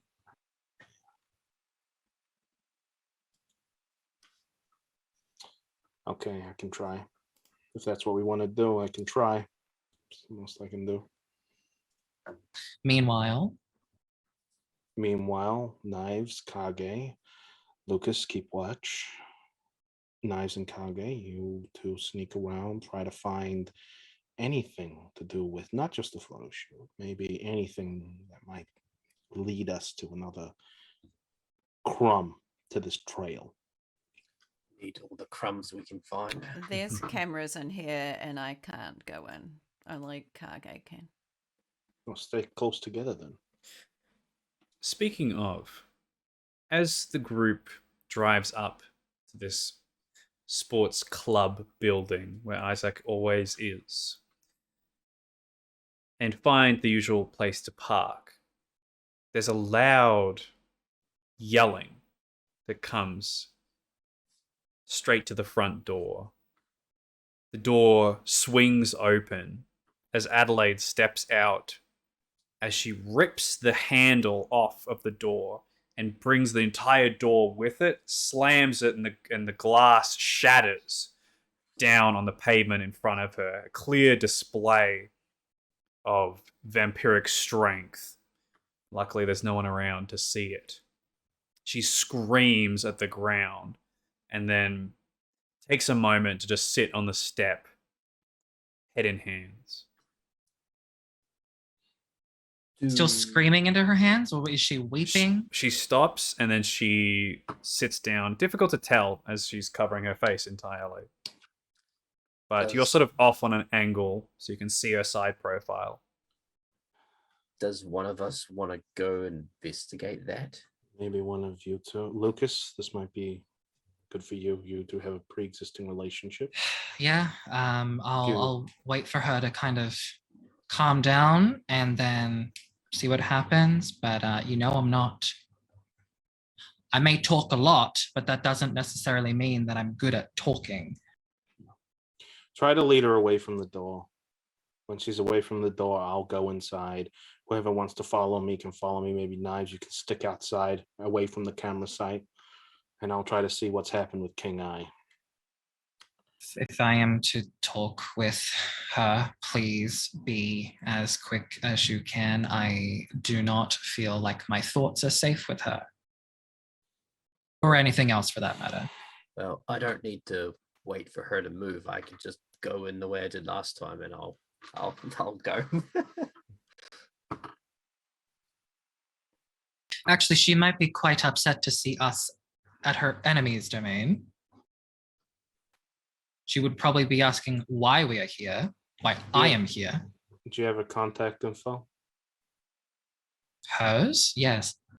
Message her. Tell her something awful's happened. You need to talk to her. To be clear, the only phone you got was for her shop. Want me to roll to break in? Yeah. Dexterity stealth, please. What are the rest of you doing in the meantime? 1, 2, 3. I We're- will. Five, You know what? 6, 7. I'm gonna say it's not out of the ordinary for me to be here. So I will start things off. What Just if you're with me? She knows that I'm with you, right? Yeah, exactly. You're with me. You Right. stick behind. I go in. I was here to see a friend. Before we go, this is no longer in Hallstatt. This is in Overtron, right? Yep. I would like to use Where the Shroud Thins. Mm-hmm. Make your rouse check. And then I believe it's either wits or intelligence oblivion. Something like that. Kage, you quickly and easily make your way into the building like you did last time. Slink behind the bar on the second story, and there are overturned tables, smashes in the wall, a lot of glass broken bottles everywhere. Difficult not to move without crunching, but you make your way across. Fight clearly took place here. Isaac standing by the window, just overlooking most of Obertron and the lake. Running his hand through his hair very occasionally. I guess I'll wait for him to be distracted by Matthew to search any more frivolously. Mm-hmm. Or I guess I could say, like, I'm behind the bar. Does it look like there's any, like, up panels or that's not the correct English term. Any not trap doors. Like, Ways of getting to a third floor? yeah, or any like secret compartments like that, like maybe it lifts up and there's stairs descending somewhere. Unfortunately not. It just seems like a normal sports club. From everything from the way that you make your way through, you would probably see it. Perhaps there's to be humans here. Maybe he doesn't sleep here. This isn't actually his haven, but it's just usual place to be. Yeah. And I'm guessing I don't know where his actual haven is. No, he would never tell anyone that. But the Samitsi said just the general area will be enough. I got 3 successes, but I need to use the restroom real quick. Yep, no problem. I think we're going to take a break, actually, at this point. We've just hit the time, so we're going to take a quick bathroom break. So stick with us. In 5 to 7 minutes, we will be back for more Hallstatt by Night. We'll see you in just a moment. And we're back live. Welcome back, everybody. We're going to jump straight back into it without any delay. So, we have the scene before us. What would we like to do about it? Okay, so Kage, I believe, is inside, right? Mm-hmm. I look to Knives and Lucas because I think the 3 of us are still in the car. And I just say, Knives, you think you're going to be okay watching us? Or watching Lucas, I should say.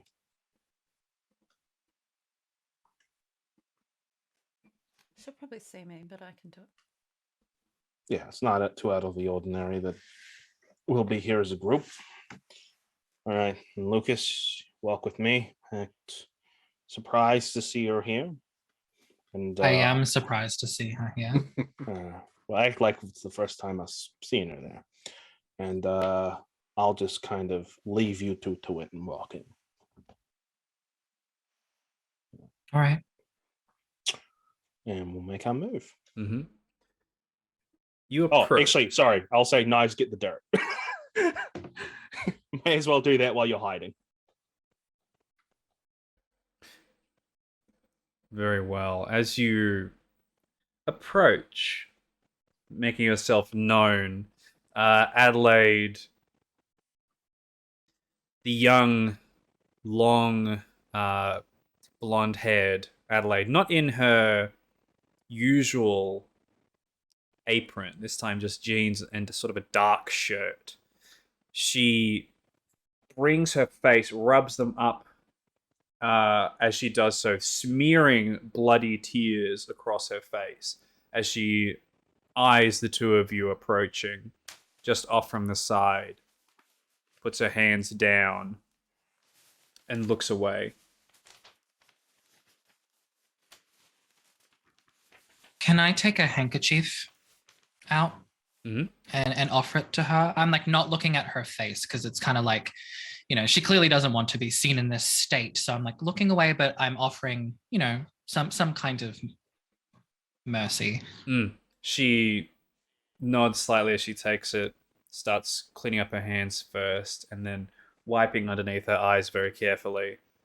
She doesn't speak, just continues to do so. I'll just kind of acknowledge her. I'm just going to go, this is awkward, and just kind of move past her to try to get in. She's sitting on like the left side, like up against this sort of railing, so you can easily move around the other side and get past her. Matthew, if it's all right with you, I'd like to stay out here.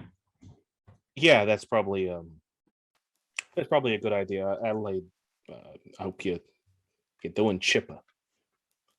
She gives just a smile before her face returns back to neutral as you pass by inside and see what looks like a war zone has happened inside. There are flipped tables, smashed wall like crumpled in, like fists have gone through walls, glass everywhere, and the wind is still blowing through as you make your way up to the second floor where Isaac stands.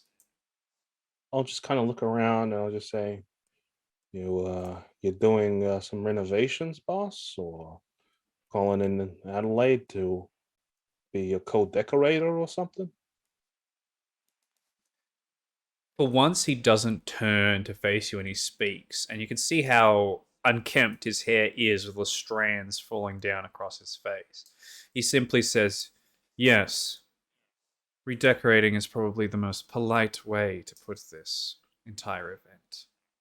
I could do with some new paint and walls anyway.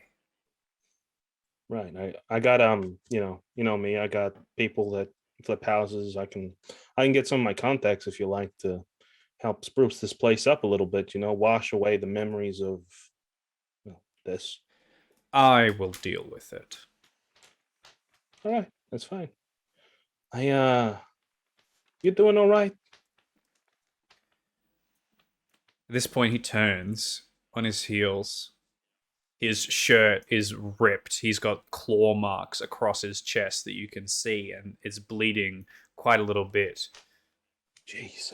I grab like one of the like, because there's no like, this is like a dining area, right? Mm-hmm. Yep. I just kind of grab like a tablecloth and just like rip it up, and I'm just like, here, just what? I don't know what else is around here. Just He dabs it gently presses it against the wound for a brief moment, and when he peels it off, his flesh is healed and sort of tosses it to the side. He does not speak a word until you say, "What happened?" Let's keep it at redecorating, shall we? Okay. Well, okay. No, that's fine. Not a thing you want to try to rip band-aid. You want to try to rip off. Look, I was coming to see you tonight to tell you some startling revelations that's been happening, but I see you've got a lot on your mind right now. Quite. Do you want to hear what I got to say or not? I know, what you said to me on the phone, but things have escalated. Let's put it that way. As he leans his head back, takes in a gulp of air, his fangs out, breathing in, he says, "No," he demands, "tell me what you know." Okay. You know much about demons? Childish stories. Not what I've faced. There was a demon that's out here in this area, and it's tied in with this whole mess. Well, you should go ask the angels about them, Mr. Deacon. Well, I know you're being glib with me right now. It's fine. You got a lot on your plate. But I thought I'd seen my last sunset tonight when that thing was chasing me. It's out there. And whatever's going down is directly correlated with that. Now, I don't know what you know, Isaac. I know you know more than what you're letting on. If you want to keep it as childish stories, I would recommend you tell me something about what's going on here, about these. Now that present the blue pills. He looks at them. His fangs are still out as he sort of hisses them together. Takes a step forward towards you, Mr. Deacon. Says, I'll ready my hand on my sword, and I'll just be kind of I'm standing scared. on the ground, just Mhm. holding the as he steps forward, getting very up into your face, he is hissing, almost to the point of yelling, saying, "Mr. Deacon, your guilty conscience is just making you see things." making me see things. Yes. Whatever this foolishness about demons, angels, whatever god you pray to, I care not. It's not about playing the god. This isn't fiction. This isn't fantasy. This is happening right here, right now. And you can either bury your head in the sand and I can leave here, or you can try to work with me to fix this. Because you told me, Isaac, you told me to cover this up. Now, what the fuck am I covering up? Everything, Mr. Deacon. All of it. Bury this whole fucking town for all I care. Make sure nothing gets through. Otherwise, we are finished. You and I, you and your companions, Adelaide, all of us, finished. Wow. Bury it all. Bury it all. To what? We just all dig our heads in the sand, wait for this childish tale to come and rip us apart in our day sleep. Now, look. Do you, it's a simple question. Do you or do you not know anything about this? I don't give a fuck about whatever those are, Mr. Deacon.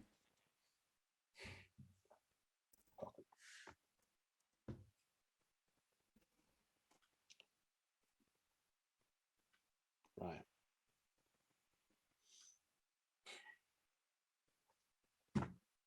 Bury it all, eh? And burn it down.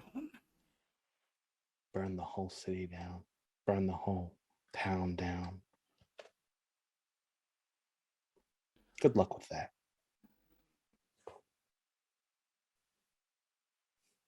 I hope the redecorating goes well.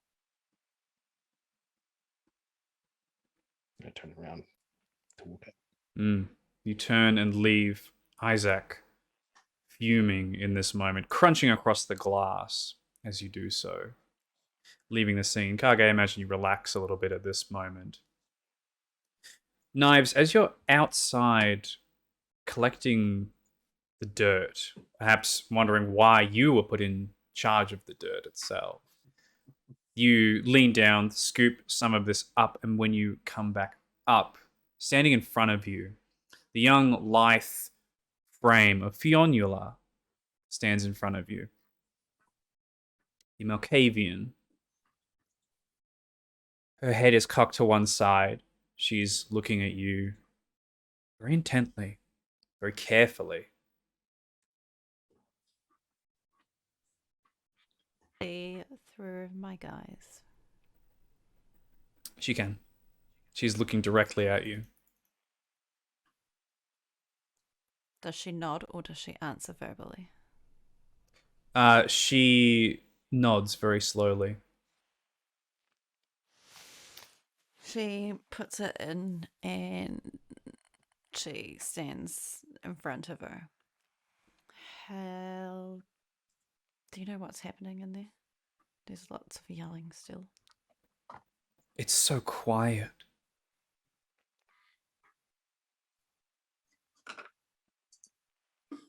The air is quiet or the house is quiet. She looks around, seems to be listening. The air is quiet. Yes. Is someone protecting the spirits of this town? All gone. They're safe. Yes.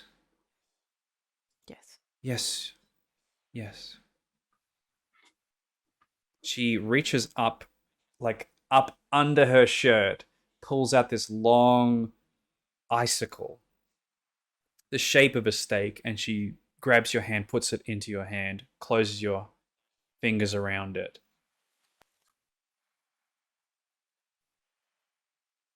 Safe. Yes. Safe. She lets it go.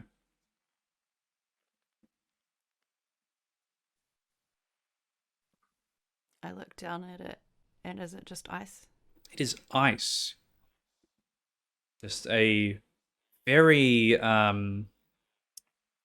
it appears like it's been sharpened almost to a very, like there's no naturalness about it, like it is nature meets technology. Smooth, sharp, dangerous. Do you want me to keep this safe? I can't listen anymore. You can listen. Okay. I will listen. Is there anything that you heard that you can hand over to me so I can listen? I can't hear. I can't listen. Anything that you've heard before that I might need to know so I can carry on listening? I heard her voice. But now she's quiet.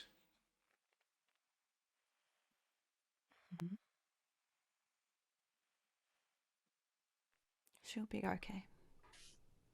Safe. Safe.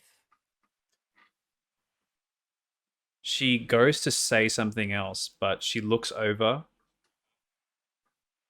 and then vanishes before your eyes. Not unlike you do. But you can see the footprints in the snow as she goes. I just look at this item in my hand.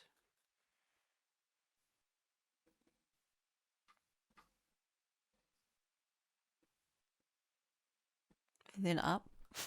I really don't know what to do with it. Yeah, you are alone with this strange icicle. Sharpened icicle. I guess I'll put it in my pocket with a knife. The collection that you Well, are I think continuing to... I feel like it's like a tucked in pocket in my t-shirt so I can keep it close to me but not touch my skin. Perfect.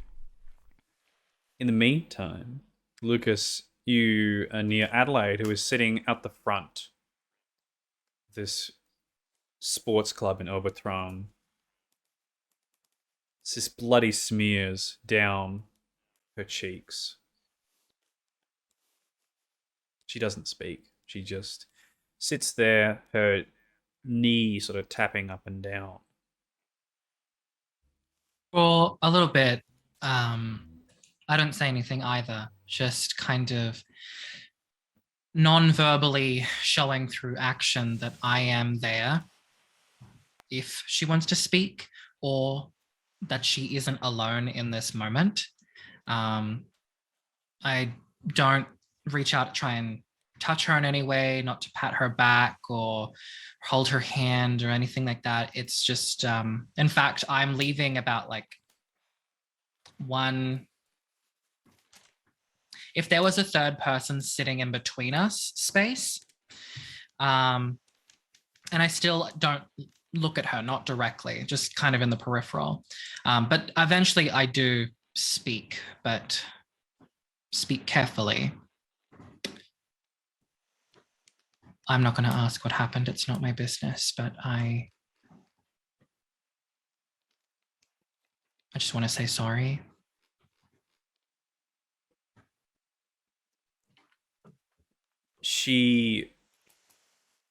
As she speaks, her voice breaks and she looks up and blinks as much as she can. She says, "He used to be so nice."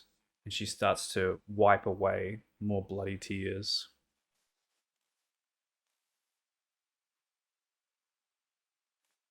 Yeah. I don't really know him, but All the better. yeah.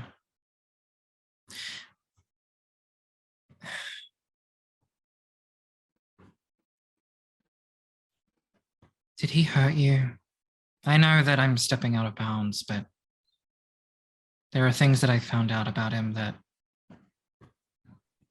Did he hurt you? No. No, it's quite the opposite, actually. Just the things he did to keep me safe, he shouldn't have done.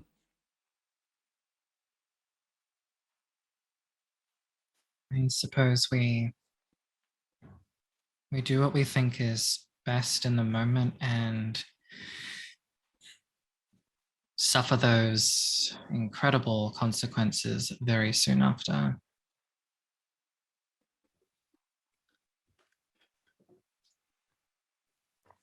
We do our best not to hurt anyone when protecting other people, or to hurt ourselves, or I don't even know what I'm saying. But we don't... It's never worth it.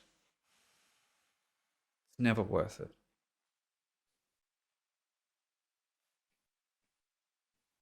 No. There are things I'd like to update you on, but you've had a very, very full evening. We actually tried to visit you, and we saw that you weren't home, and that, you know, whenever I think about you or the bakery, it's always manned, womaned by you. So that was odd. She sniffles and like draws out a big amount of blood from her left eye and just, yeah, I said I'd always be there. Like, that's sorry. No, That's no, my fault. no, it's not. It's not. There are things that draw us away. And I know that you've had a big night, but the information that I have is kind of time sensitive. And I know that you're very strong. So if you need a couple minutes, all right. But Give it to me straight, Lukas. I think I can handle it. I've handled all this shit up until now. I can handle this as well. okay. Well, you said to give it to you straight, so I won't beat around the bush. There is a demon. And I'm talking about an actual demon, not some kind of metaphysical, someone's being evil. I mean a demon. I saw it with my own eyes. You know that I can see things that only my family can. There is something called the Shroud, separates the material world from the spiritual world. There are certain laws and rules that must be abided. I saw those rules and laws be violated today. Well, the last couple evenings. The Shroud has been, in some places, torn apart. The membrane of the Shroud torn apart so that this thing can get through, and it chased me. It almost killed me. I had to sacrifice something of great importance to me just to survive. She, again, with like blood pooling down her cheek, she turns, looks at you. Her eyes sort of flicker very slightly to a lighter shade for a moment. You aren't joking. I wish I was, but we both know that I'm not very good at the whole talking thing. Despite how much I talk. And what do you propose to do about this? There are already things being done. That is the good news. The good news is that I'm here and that I have the unique specialty of observing the Shroud, which means that I know where it has torn through. It means that I can keep vigil to get a head start. If you hear the sound of crinkling baking paper or some kind of papery tearing sound, run. Don't hide, run. Just because you can't see it does not mean that it cannot see you. Okay. Salt, specifically salt from the salt mines, it should protect you. It wasn't able to cross the barrier. I use a lot of it in my baking, actually. Yeah, you might need some more powerful stuff. Not table salt, but the fresher the better. Put it over your door frames and windows and pray. She stands, stretches her arms a little bit, takes a moment to respond. Says, okay, I believe you. There's 2 more pieces of bad news. Go ahead. The Tremere are dead because of the demon. I knew they died. Martin, I believe his name was. Yes. The demon was inside of him. It ripped outside of him. I know that's graphic and I'm sorry, but it's the truth. I've seen worse. I've seen far worse.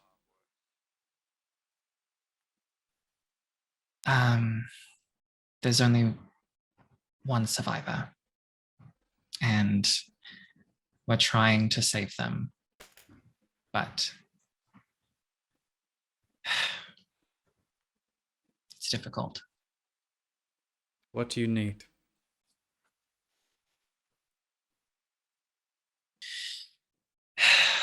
I know that this is a lot, but soil from your bakery. Better your bakery than your haven, I suppose. And the reason is because the Zemis has the last surviving Tremere. And that Tremere knows how to read Latin. So we need her. Right.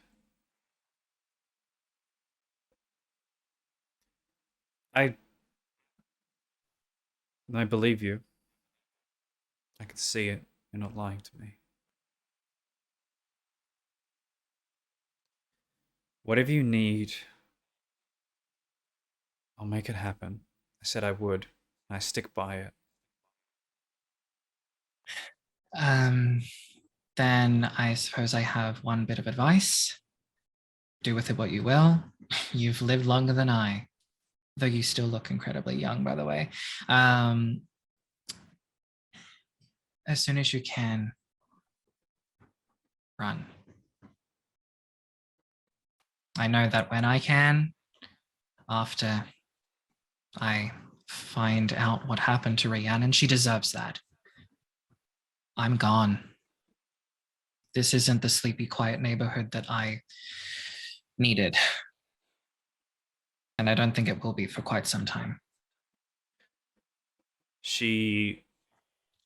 More blood tears pull up in her eyes at this point.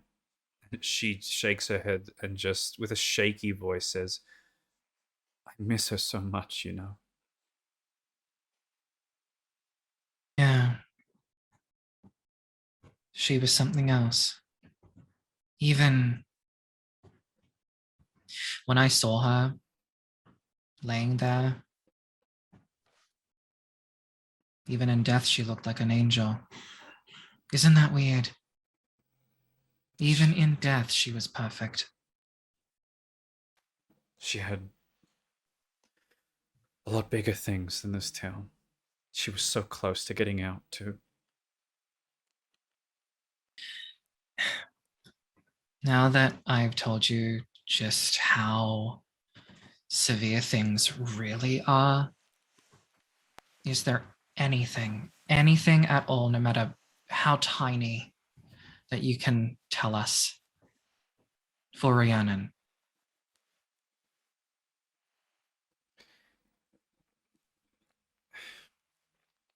All... You, it depends what you want. All I did was pay her university fees for her. That's all I did. She sung so beautifully. yeah. And she deserves so much better than this godforsaken town. Do you know anyone by the name of Dr. F? Yeah, that's a psychiatrist on the edge of town. Okay. Do you know what their address is, if they go by another name? She just points you to the building. It's not too far from here. You can see it. Always watching from the distance of the edge of Obertraum. Is that Dr. Eli's place? It is. Okay. And I know that this is personal, but have you gone to speak with him about personal feelings, shared anything? You don't have to tell me what you shared, but have you shared anything? I couldn't care less about him. I don't care what business he has. I have my hands full every day, every night. Yeah. I'll have to confer with my contacts. I'm following up on a lead. But if this lead is what I think it is, we might need you to bring some Adelaide's wrath, the same kind of wrath that you showed what's his face inside. It might feel good to get that rage out. I don't even know what I think. I'm gonna go. Of course, please be careful. She just gives a short wave with her back turned to you, Lucas, as she sort of takes a step and then poof, just zips off into the night incredibly quickly. I will. I did get 3 successes on Where the Shroud Thins. Mm-hmm. It is untouched where you currently stand. Okay. I guess I will heighten my senses carefully to eavesdrop. Well, it's funny you say that because Mr. Deacon has just sort of come back as she gives a wave and then vanishes. As I come back, yeah, let's do this. We're getting close to the end. I'm going to send a text to Kira, and I will DM you what that text is. Lovely. In the meantime, our group regroups by the car. All the soil collected, all the information. I leave the scene to you and your destination as well. Very impressive, Matthew. I thought we almost had a kumquat moment on our hands. Oh, Sorry, shit. I lost my call. But He that just doesn't wants sound to like bury you. his head in the sand and just burn it all down. Yes.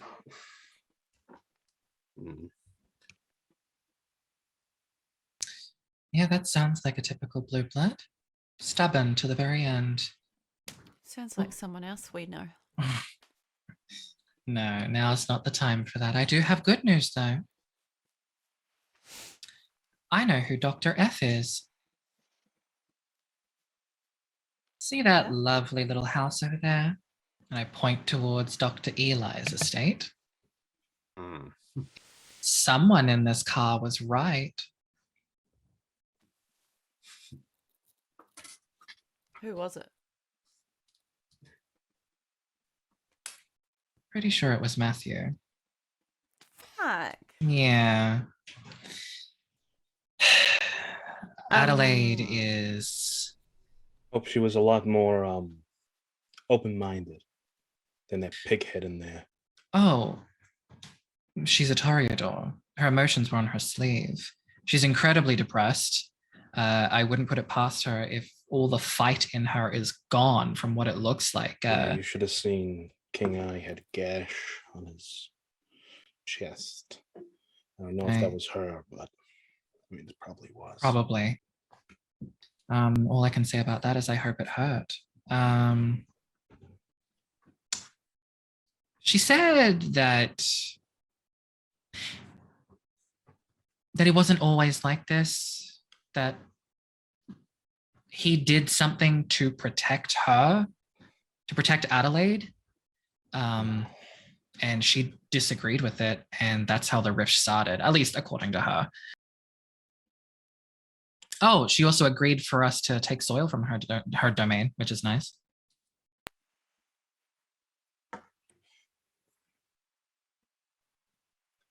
I seen Fionnuala.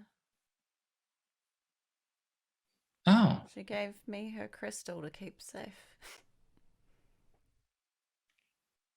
a crystal. Yeah, her weird eye shard. I don't know. Anyway, she gave me things to keep safe.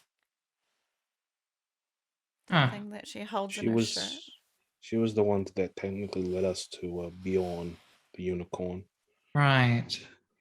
So following her wisdom, as it were, I suppose it's She lead of some kind.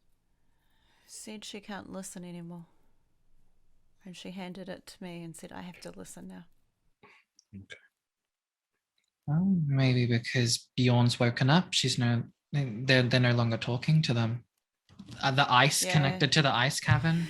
She said that she can't see Rhiannon anymore.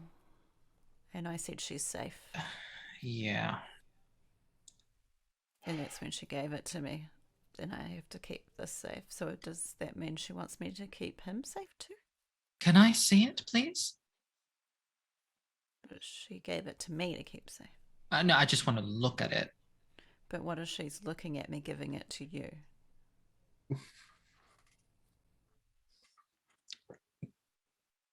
Kage, I'll break this sort of awkward tension. Kage, I'm assuming you didn't find anything.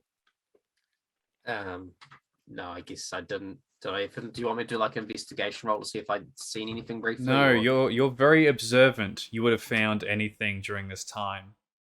Just a normal sports club. Yeah, I know. You may have been distracted for some of it, thinking it was going to be a kumquat moment. Yeah, it was close to being one. I was tempted a little bit as I was walking out to grab one of them table legs and just go for it. But Almost surprised you didn't. I was just waiting for the word. well, he wants to burn it all down. Maybe, yeah. Be careful what he wishes for.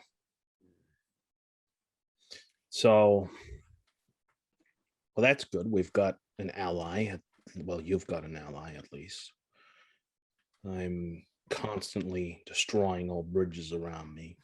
So I think we got a lead on this Dr. F, right? The same place that Poodle Cane is.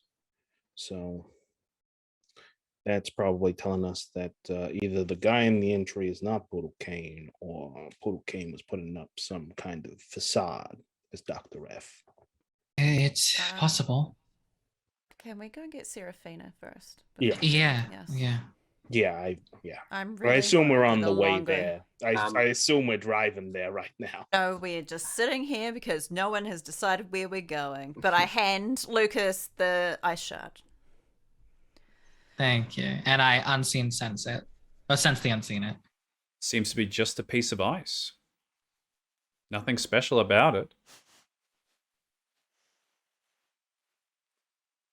Can I binding fetter it? You could sense if it was a fetter. It is definitely not. It's just a shard of ice that someone maybe's taken a knife to with inhuman precision, carved it to such a smooth and sharp angle. Oh. We're in Albatron, yes? Mm-hmm. Yes. Is there a library in Albatron or is it just in Hallstatt? I would say there would be an Obertron because Hallstatt is more of a tourist location. So yeah. Okay. And they're going to mention, okay.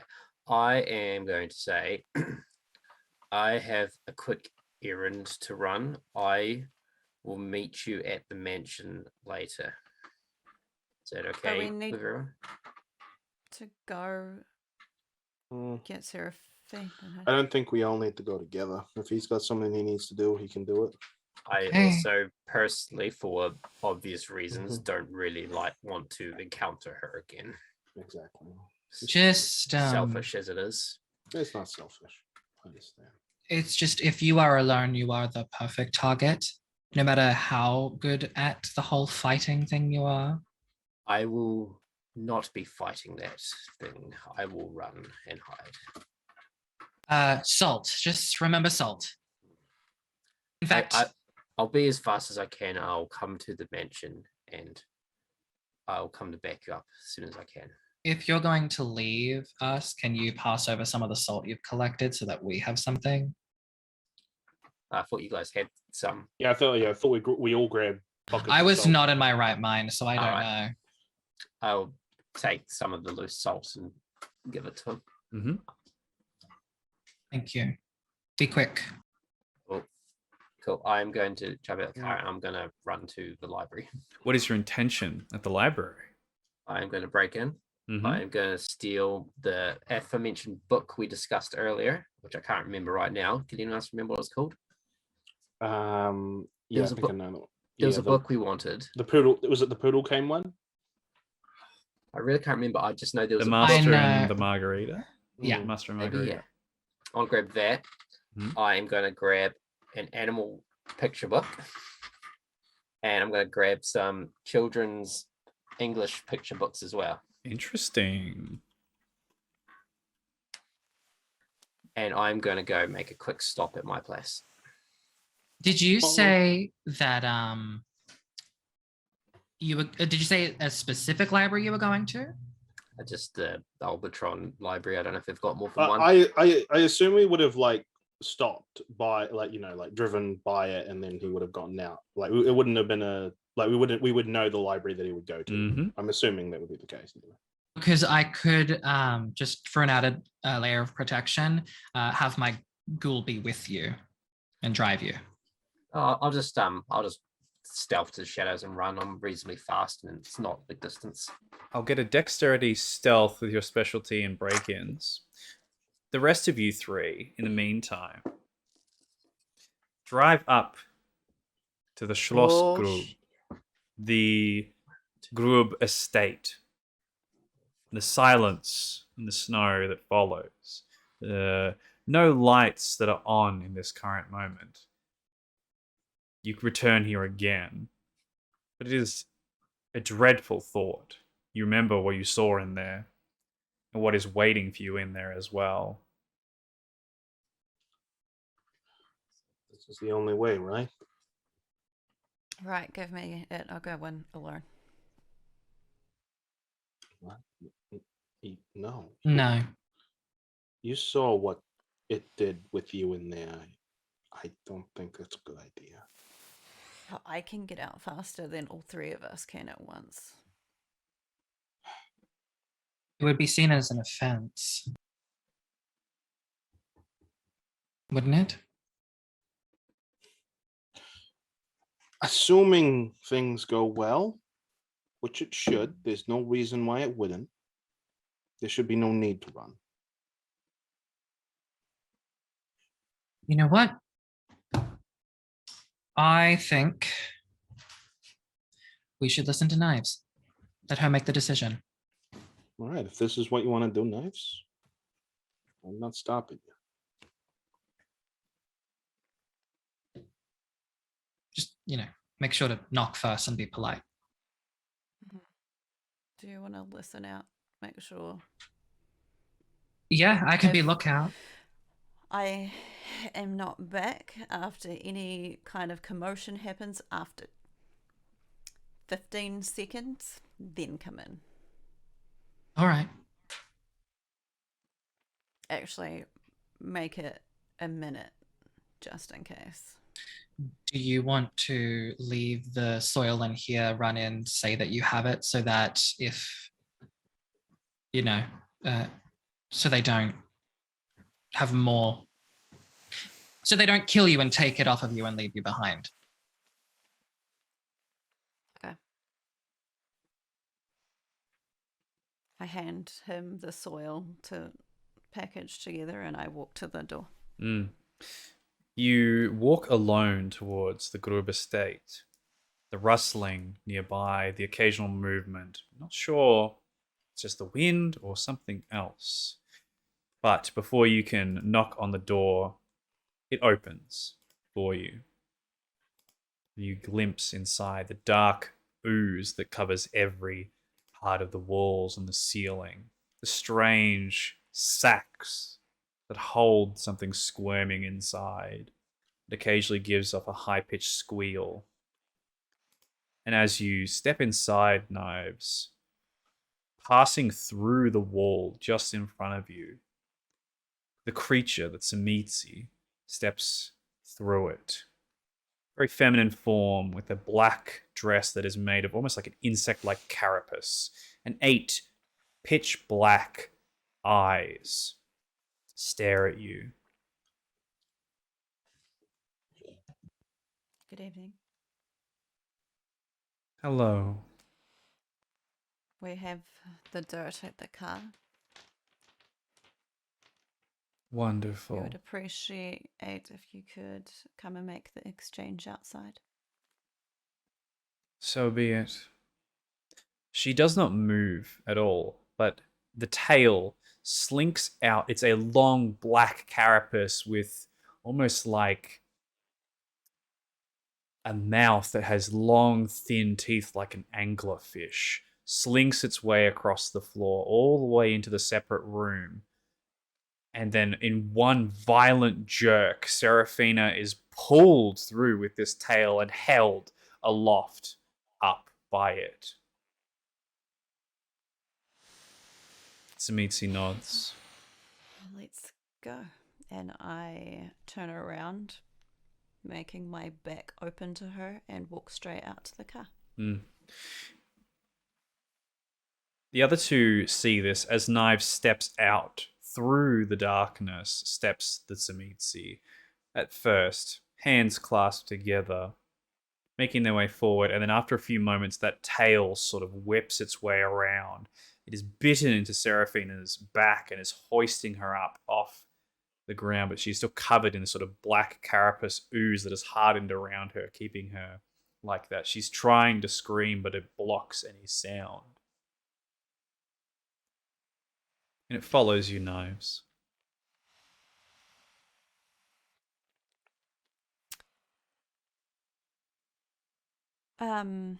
If you would like to hand over, we will make the exchange official now, please. The tail slinks in between you two and just drops Seraphina like a sack I of catch her. potatoes. You grab her with your fast reflexes just before she hits the ground, softening the fall. Good evening. It's okay. Good evening. The dirt, if you will, it outstretches its long black talons. Of course. And I provide. It holds out the dirt. The tail whips up, grabs it, swallows it. And you can see it bulges through the carapace, makes its way up through the tail all the way until it disappears underneath the dress. And the tail, it slinks its way back up under there. She says nothing more. She takes one step back and slowly sinks into the earth, disappearing in a few moments before your eyes. Thank you Jason, for the exchange. thank you. Kage, it is now. How many? You got 7 successes. You easily break in without having to smash anything, collecting these books and making your way out. It is here at this time you return to the rest of the group. I was wanting to stop by mine. before I Yeah. returned What? to Sorry. the- What else would you like to do there? I would like to stop by my place because Mhm. I don't know if everyone's forgotten, but I have an injured giant vampire in my place. Indeed, the I ancient exact- salubri. I'm going to go down and see how he's doing, how he's holding up. He sits cross-legged and is simply breathing in and out very deeply. In and out, in and out. And when Oh. you arrive, his third eye opens, observes you, closes again. I will go up to him and I'll kind of get his attention, like tap his shoulder lightly. His eyes And- all open at once. I put the books down. I grab the one with the animals, and I'm just going to flick through, find a picture of a deer or something, and I'm going to like ask if he wants an animal to eat. He shakes his head. He indicates he breathes in and he breathes out. And I go, so He nods. yeah, then I know. Okay, I think I get it now. And in that case, I will grab the other books I got, and I will just grab I'll set them near him, but I'll grab the one that looks the basicest, and I'll kind of hand it to him, like to indicate for him to have a peruse of it. He starts flicking through it, amazed at what he can see with everything, and carefully observes it all. And then he touches your arm very briefly, grabs it in a strong grip, closes his eyes. His middle eye begins to bleed as he does so. And then he opens his eyes. Kage. Hi, Kage. And I point to myself and nod. Wipes away the blood. Gives you a big, toothy smile and begins to look through the book again. And I'll be like, I will go and I'll be back. He looks up and he seems to understand what you say this time. He nods, gestures for you to go even, and begins to look through the book even further. In that case, I'm going to go. I have a quick question though. Where did we cut his arm off? It would have been pretty far up, but not like all the way to the elbow, so he can still bend. Yeah, so he's got like a little stub here. You would notice that part of the flesh is actually starting to reform slowly. Ooh. Cool. I will leave and I will make a dash for the mansion to try and make up for lost time. I do have a question though before you leave. Do you leave that book there, the Margarita one? No, I'm bringing that. No. Sorry, just the children's ones. Totally should just leave it there. I have a feeling that by the time we get back, he would have read the whole thing. No, sorry. My intention was to hold on to that. It's fine. Yeah. I just wanted the easy learning books for him. Cool. That's my errand done. I wanted to at least do something with him. Yeah, no worries. This is when you regroup with everyone.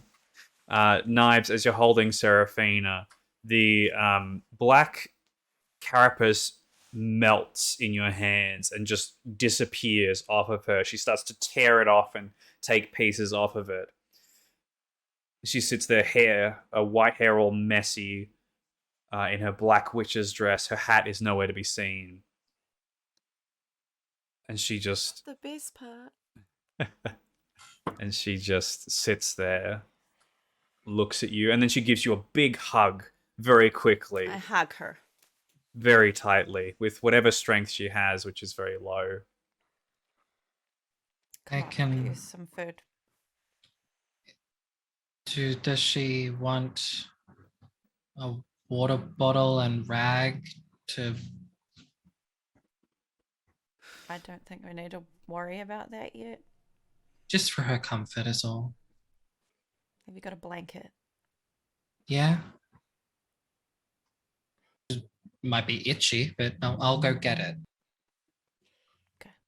It's probably best for us to make tracks, talk while when we're out of here. With your help, Knives, she stands and makes her way over to the car. Sits sort of on sit in the back with her. She's like sitting in the back, more on the right side, her head sort of resting up against the side of the windowsill as you drive. Who drives her? Dun dun dun. I'll sit in the passenger seat. Mm-hmm. I'm assuming Seraphina is like behind me, with like knives, like just clutching at her. Yep. I'll just turn to Seraphina. I'll say, "Are you in need of any blood?" No. Of course she is. No, I'm okay. Okay. you Sorry. sure? Yes, thank you. It's the first time you've seen her actually be quiet, and that's probably the most disturbing part of all of it. You poor thing. You're safe now. That's the only important thing. Just gives a weak smile. Did are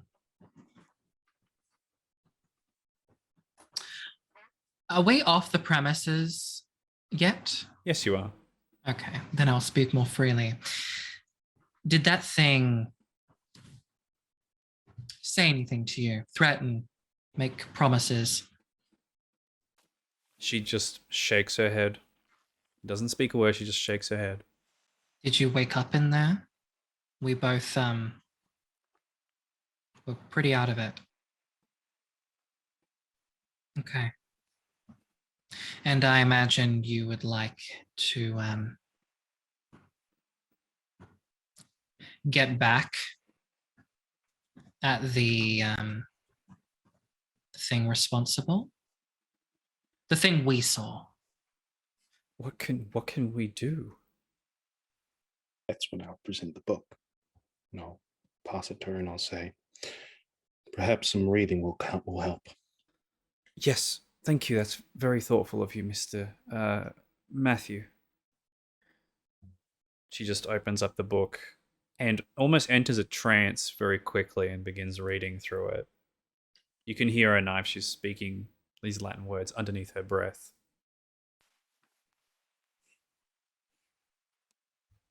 Finish your errands, Kage? Thank you. I'm content for the night. I'm imagining it's pretty close to sunrise now, right? It's been a long night.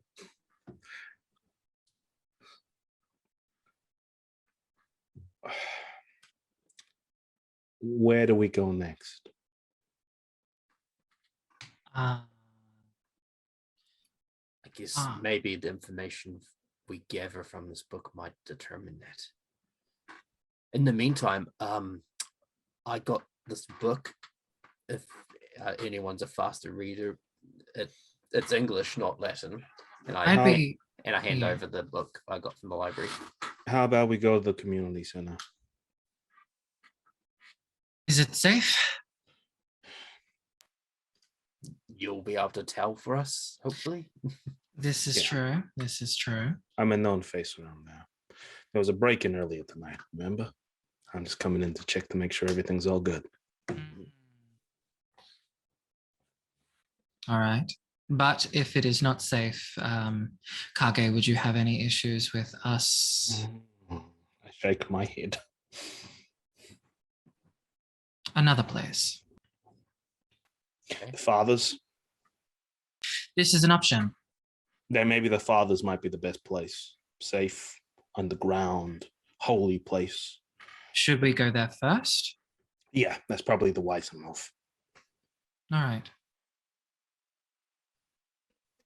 As you're driving that way, Knives, Serafina catches your eye as she's sort of huddled up next to you in this blanket, and she just whispers a little, "Thank you." A little reassuring elbow to her side, as in, I'm with you. But don't actually say anything. You arrive at the church where Lucio preaches and has offered you to stay at any time. You park the car, everybody gets out. What would you like to do here? Do I need to do another application of where the shroud thins? Technically, you would be traveling from Obertron to Hallstatt, so yes, you will need to make another rouse check and another check for that as you pass between both places. Okie dokie. Unless you feel safe enough to not do so, but I imagine... Yep, fair enough. What would you all like to do in this moment?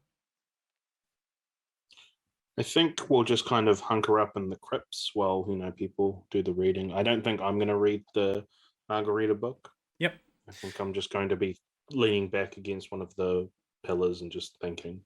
Okay. I can I I would- can read it since I retrieved it. Maybe I'll while they do their church business, I'll just go sit down and read it.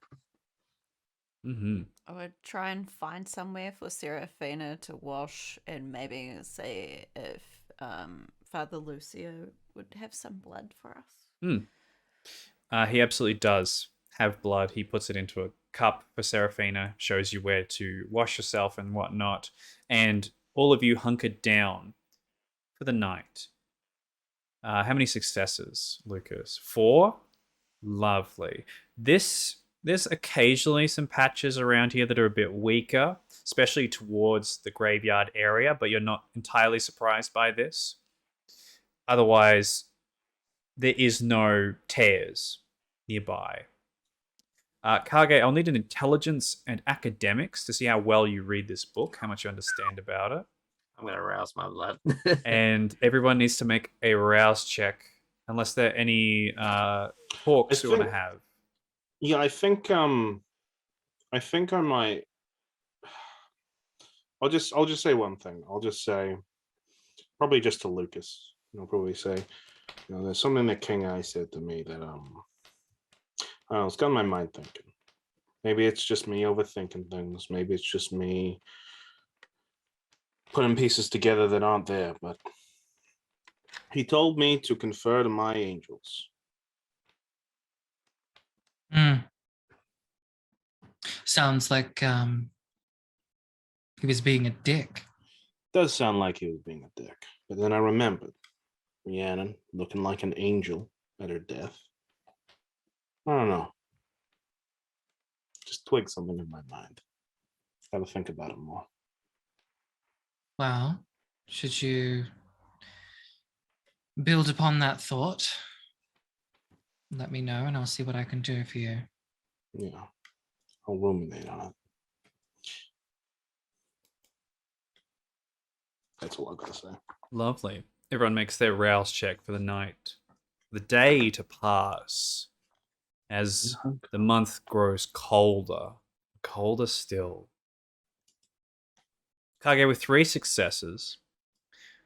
The Master and Margarita, set in 1930, Moscow, Russian literature, is about Satan coming to the city, bringing a lot of figures from history with him, causing a lot of chaos within that city.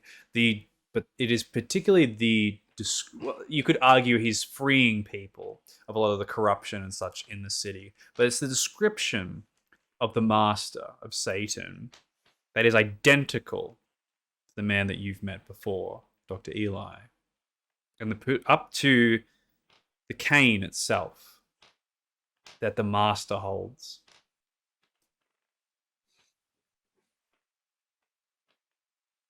And that is all you learn. As the next night rolls around, everyone awakens. Knives, you awaken. Seraphina's sitting next to you. Doesn't look like she's moved at all. Looks like she's been reading the book all day, somehow. And gives you a smile and waves at you slightly when you wake up. As everyone else rises now at this time as well, as the sun sets. How are you feeling? I didn't think you could stay awake. Neither did I, but it was very difficult. I think I fell asleep at some point.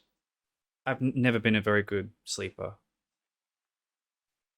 I didn't think we really had a choice. I thought we just,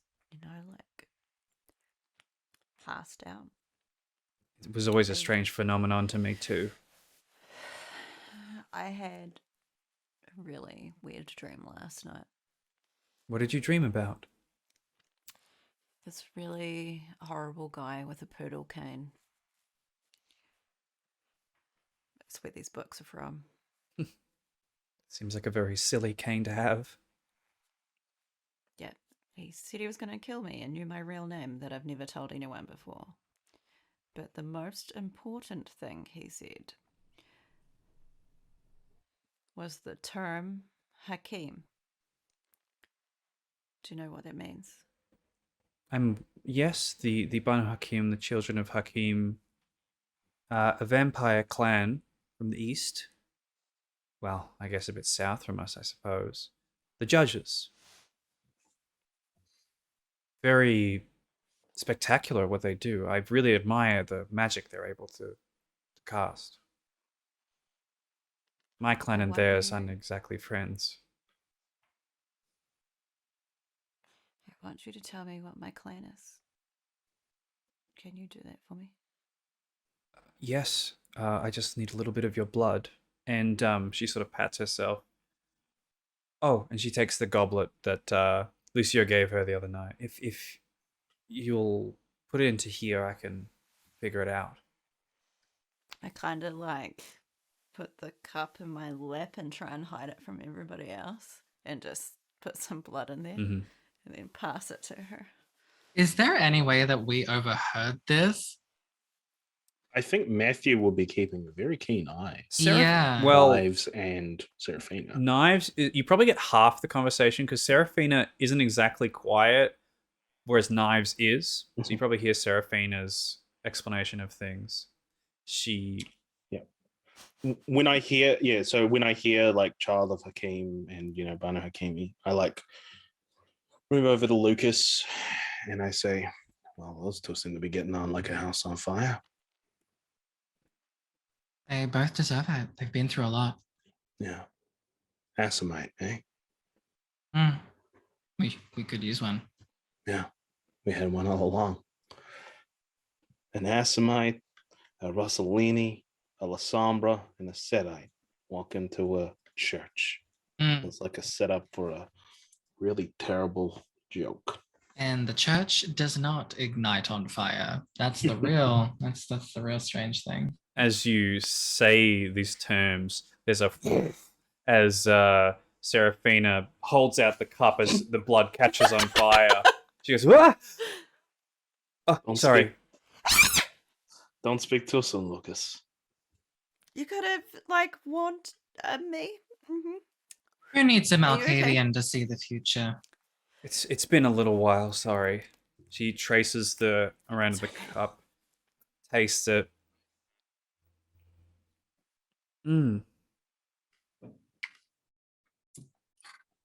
I'd like to walk over.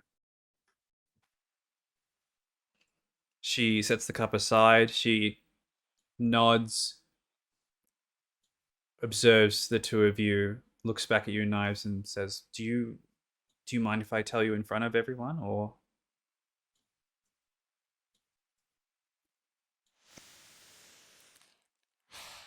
Sure. You are a child of Hakim, one of the Banu Hakim. Your blood has such magical properties. I can feel it. Almost tingles. You're a judge. A judge. Well, put it this way. Have you ever wanted to say, she looks at you, Lucas, like attack him for something bad he's done? No, just always That him, would and I point be to me. Matthew. Well, that's a good example as well. That's your blood calling us to judge. Kindred specifically, they judge kindred. They don't usually judge humans. I guess it depends. No wonder you got so pissed off at me telling you to let go of everything. Oh, it's right in front of my face. But okay, so when I was talking to Eli,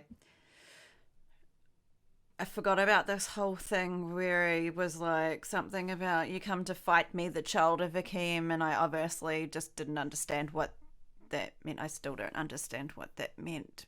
But what does that mean if he wants to fight the child of Hakim? He didn't taste your Is blood? How would he taste my blood? That's very mysterious. That's the only way I know how to know these things. Well, Yeah. I Think. don't think he's just any normal kindred. well, who would have clan cause to not like the Banu Hakim. What else is in that book, Serafina? Depends. There's a lot in here. What exactly are you referring to? The dog-eared page, or Yeah, what's in that? Just let's try and find the most important things. it's the only one that's dog-eared? It seems to be a recipe of some kind. Very, very bizarre. Any poison in it? No, it doesn't seem to be. Any triangles, diamonds, circles. Well, it's This, and I show the symbol. yes, there's that symbol, and it requires 5 things. An item, a personal item from the summoner, a pair of old coins, unrefined crystal salt, the weapon used for the first victim, and the body of the first victim. And the caster of this ritual holds the item, the body holds the blade, the coins go over the eyes, salt is the circle, is the symbol, and the demon is exorcised. Eyes. The coins over the eyes. The crystal. The knife. It's all connected. Did I say something wrong? You said the best thing, actually. Oh, good. Thank you so much. You're welcome. I'm gonna ruminate on that for a moment, walk away, and I'm just gonna quickly check my phone. Do I have any messages? You do not. You have no message response. I message That's update you. question mark. And I put my phone away and I just say, yes. We may need your assistance to get to her body, clearance, things like that. I can do what I can. It would be good if we worked together, mortuary and police, to get back to her body, because we're gonna need it. Time for Richard Osmond to work his magic. I'll see if I can talk to Lucy. It might make things a little easier. If Dr. Eli, Dr. Fuckwit, we'll call him. thank you, if they went into my library and took our Rhiannon while we were busy. Do you want to put a call in? Make sure that the body's still there? Yes, I'll do that. You haven't done your autopsy yet, right? Oh no, you have. Can't remember. My associates have, and I was there too. Yes. Say maybe you need to look over things again. Special request from Special Agent Osmond, Richard Osmond. I was thinking the same thing. Give a call. At least we'll know then, and we're not wasting more time. He's already taking out his phone and stepping out of the room. Thank you, Serafina. You're welcome. I know you need to leave today, Serafina, but you are the only one left. I can't let that thing get away with what it's done to me. But do you also want to let the rest of you? They're not my family. My family's dead. Now, because of that thing. No, I want it dead.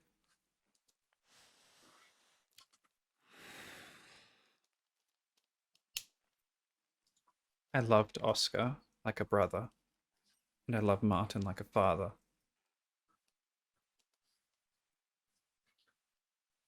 I want to help.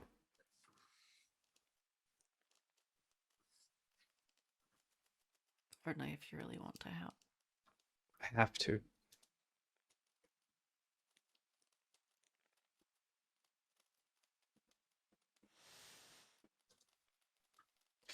The call, Lucas, goes through instantly.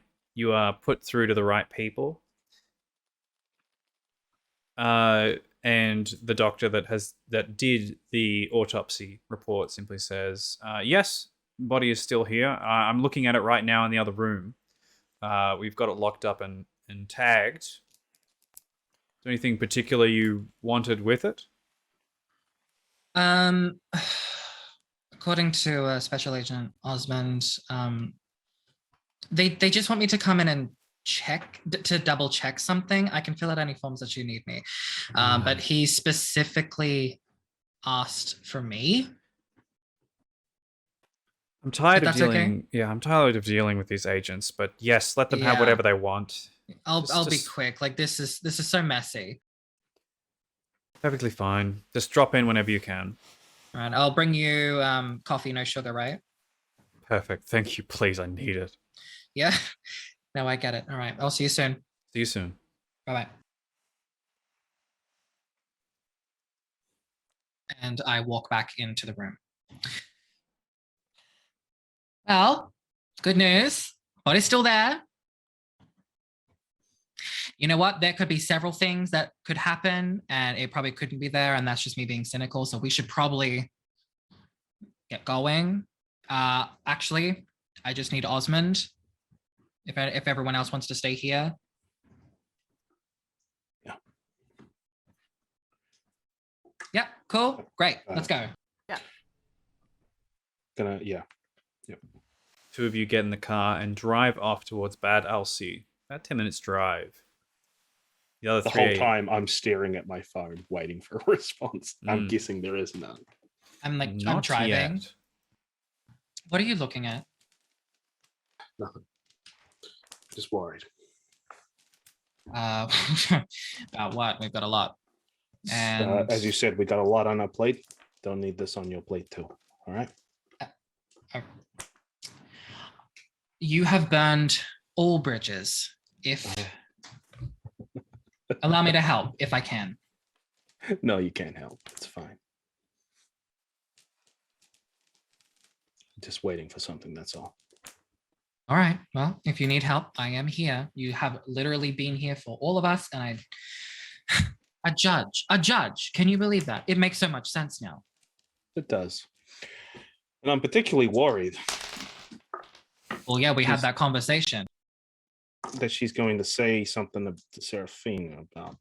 Well, I would imagine Fate that of- Kage has enough of the. That's what I'm hoping. I gave him the look, like the bro look. So I don't know if you picked it up or not, though. I feel like he has common sense. As the two of you are driving, what are the three of you, Knives, Kage, and Seraphina? Is there any discussion between the three of you at all? I have some morning errands to attend to, but in the meantime, first, can I share whatever I managed to pick up from the book with Knives? Mhm. I think, I got 3. Three, yes. All it is a book set in the 1930s about the Master and Margarita being a woman, and how Satan comes to the city, causing chaos or perhaps freeing people, throwing a party with all the worst people in history, and doing such. And the description of them is very similar to Dr. Eli, especially the cane that is mentioned within the book. Did the book mention any weaknesses? No, the Master did whatever he wanted. And did he end up winning and ruling all in the end of the book? He caused a lot of chaos for the main characters in the story. You So could I'll- argue he freed them and made them better in a lot of ways. All right, I'll share that with Knives. I'll be like, I don't know what to make of it, but this is what I got from it. You're welcome to have another crack at it if you want, but that's what I got. I gotta go take care of a couple things. I'll leave you to get acquainted with our new friend here. Mm-hmm. And I will catch up with you. Where do you think you'll be heading after this? Guess I just sitting here waiting for them to come back. I'll check back here. If you're not here, I'm sure I'll find you somewhere. You or them. Yeah. All right, I'll take off, and I'm heading to the craft shop. Lovely. Also, unless you want me to swing by mine, but what I would have liked to do yesterday was, given I come from Japanese and I don't deal with technology, I would probably have cash rather than so I would take a resource of cash. Yeah, no worries. We will deal with We that. have 10 grand. Yeah, well, there is a casual 10 grand. Casual 10 grand. So, yes, Knives and Seraphina, you are left alone for a moment. Is there anything you'd like to say to Seraphina or talk to Seraphina about? Oh, real quick, just want to confirm you got my terrible card drawing, Ethan. I sent you. I drew it in paint, so it looks like it's been drawn. No, you didn't. Yeah, Are you I got doing it. this on purpose to make Kayla mad? No, so I sent you my picture in paint. It looks awful, but that's what I dropped off. Beautiful. It's all right. I'll ask specifics in between the next session. I think I would just probably ask her questions like how she knows Latin and how she learnt blood magic and how come we can't be friends. And Her answer, well, of course, she's like, I already consider you a friend because of everything you've done for me. You've never done me wrong. And a lot of her answers are the same of like, I was locked in a room for a really long time and I had a lot of books to study up on, so I read a lot of things. And she gives that answer for a lot of things that you ask her. I probably ask her if she has any handy things she could teach me. She can, if you wish to level up your blood sorcery or learn any rituals, she can teach you any. We'll discuss that later, but that's just the kind of things I'd ask her because I don't actually know what happened with them, and I don't want to know. All I know is they're both dead. Mm-hmm. So I can't lie to her. Yeah. And I did this on purpose. She doesn't even second guess you. She everything you and her have like talked about, she gave you tea in the snow, you stuck it out together, you were the kindest one to her. She trusts you. I take it back. I tell her everything. No, I'm kidding. I was just watching Matthew's face that whole time. And the other two, it's a quick drive, 10 minutes, and you get to the hospital in no time. Parking outside. I would like to see if there is yet another Schlachter around. Okay. You can certainly make a wits plus. It'd be wits. Awareness? Awareness, yes. Wits I'm awareness also plus, using my Auspex. plus your Auspex. As he's looking around, I'm going to say, so we're getting the body, and how exactly are we going to take it? Well, does your police department have a morgue to,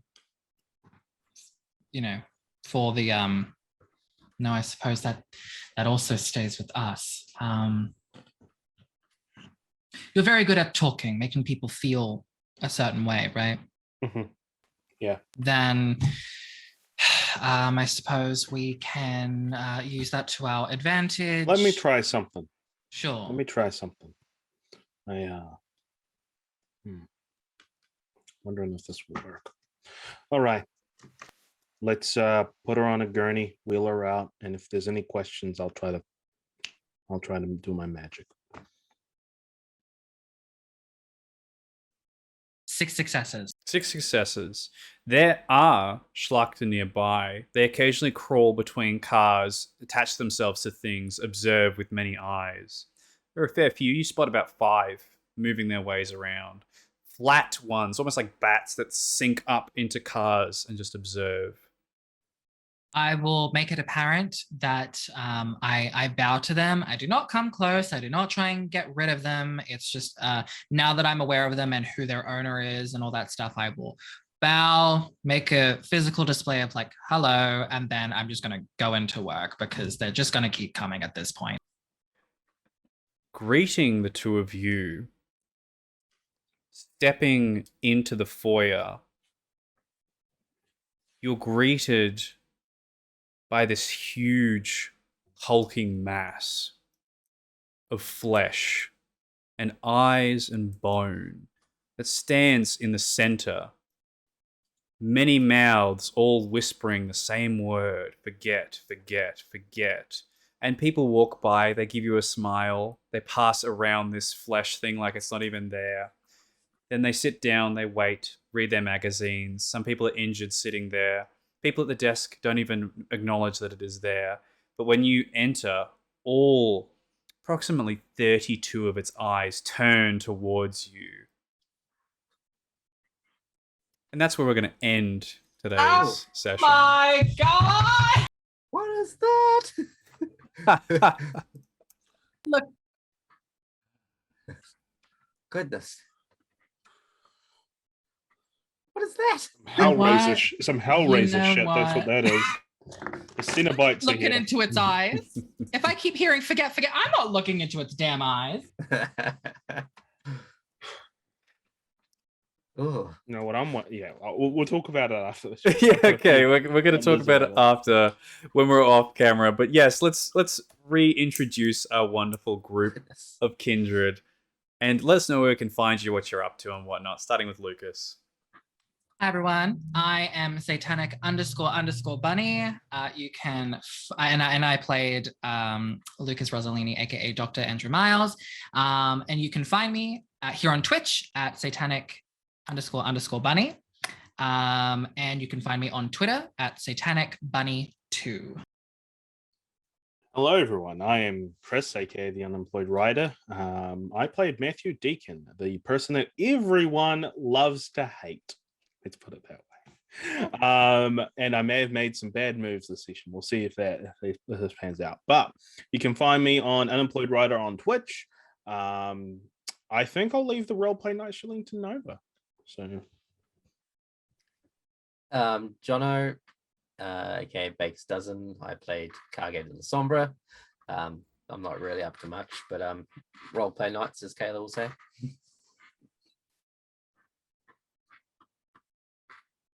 And You're Kayla's muted. You're muted. Pew pew. Hi, I'm Kayla. I am the queen of muting myself. I played Knives of Bahanu Hakim. I can't even say it because I spent so long not saying it that now I can't say it out loud. You can find many of our friends on Roleplay with an E Nights.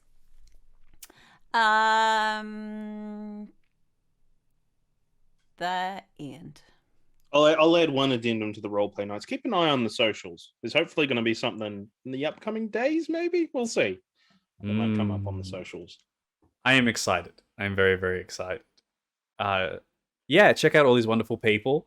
You can catch us same time each week until this campaign story wraps up. I torture them every It's week. never gonna end. And yeah, thank you so much for stopping by. Always lovely to have you all. Thank you for the support. And we will see you next week on Hallstatt by Night. Can't wait. See you then. Thank you, Rathan. Thank you. Bye. Yay.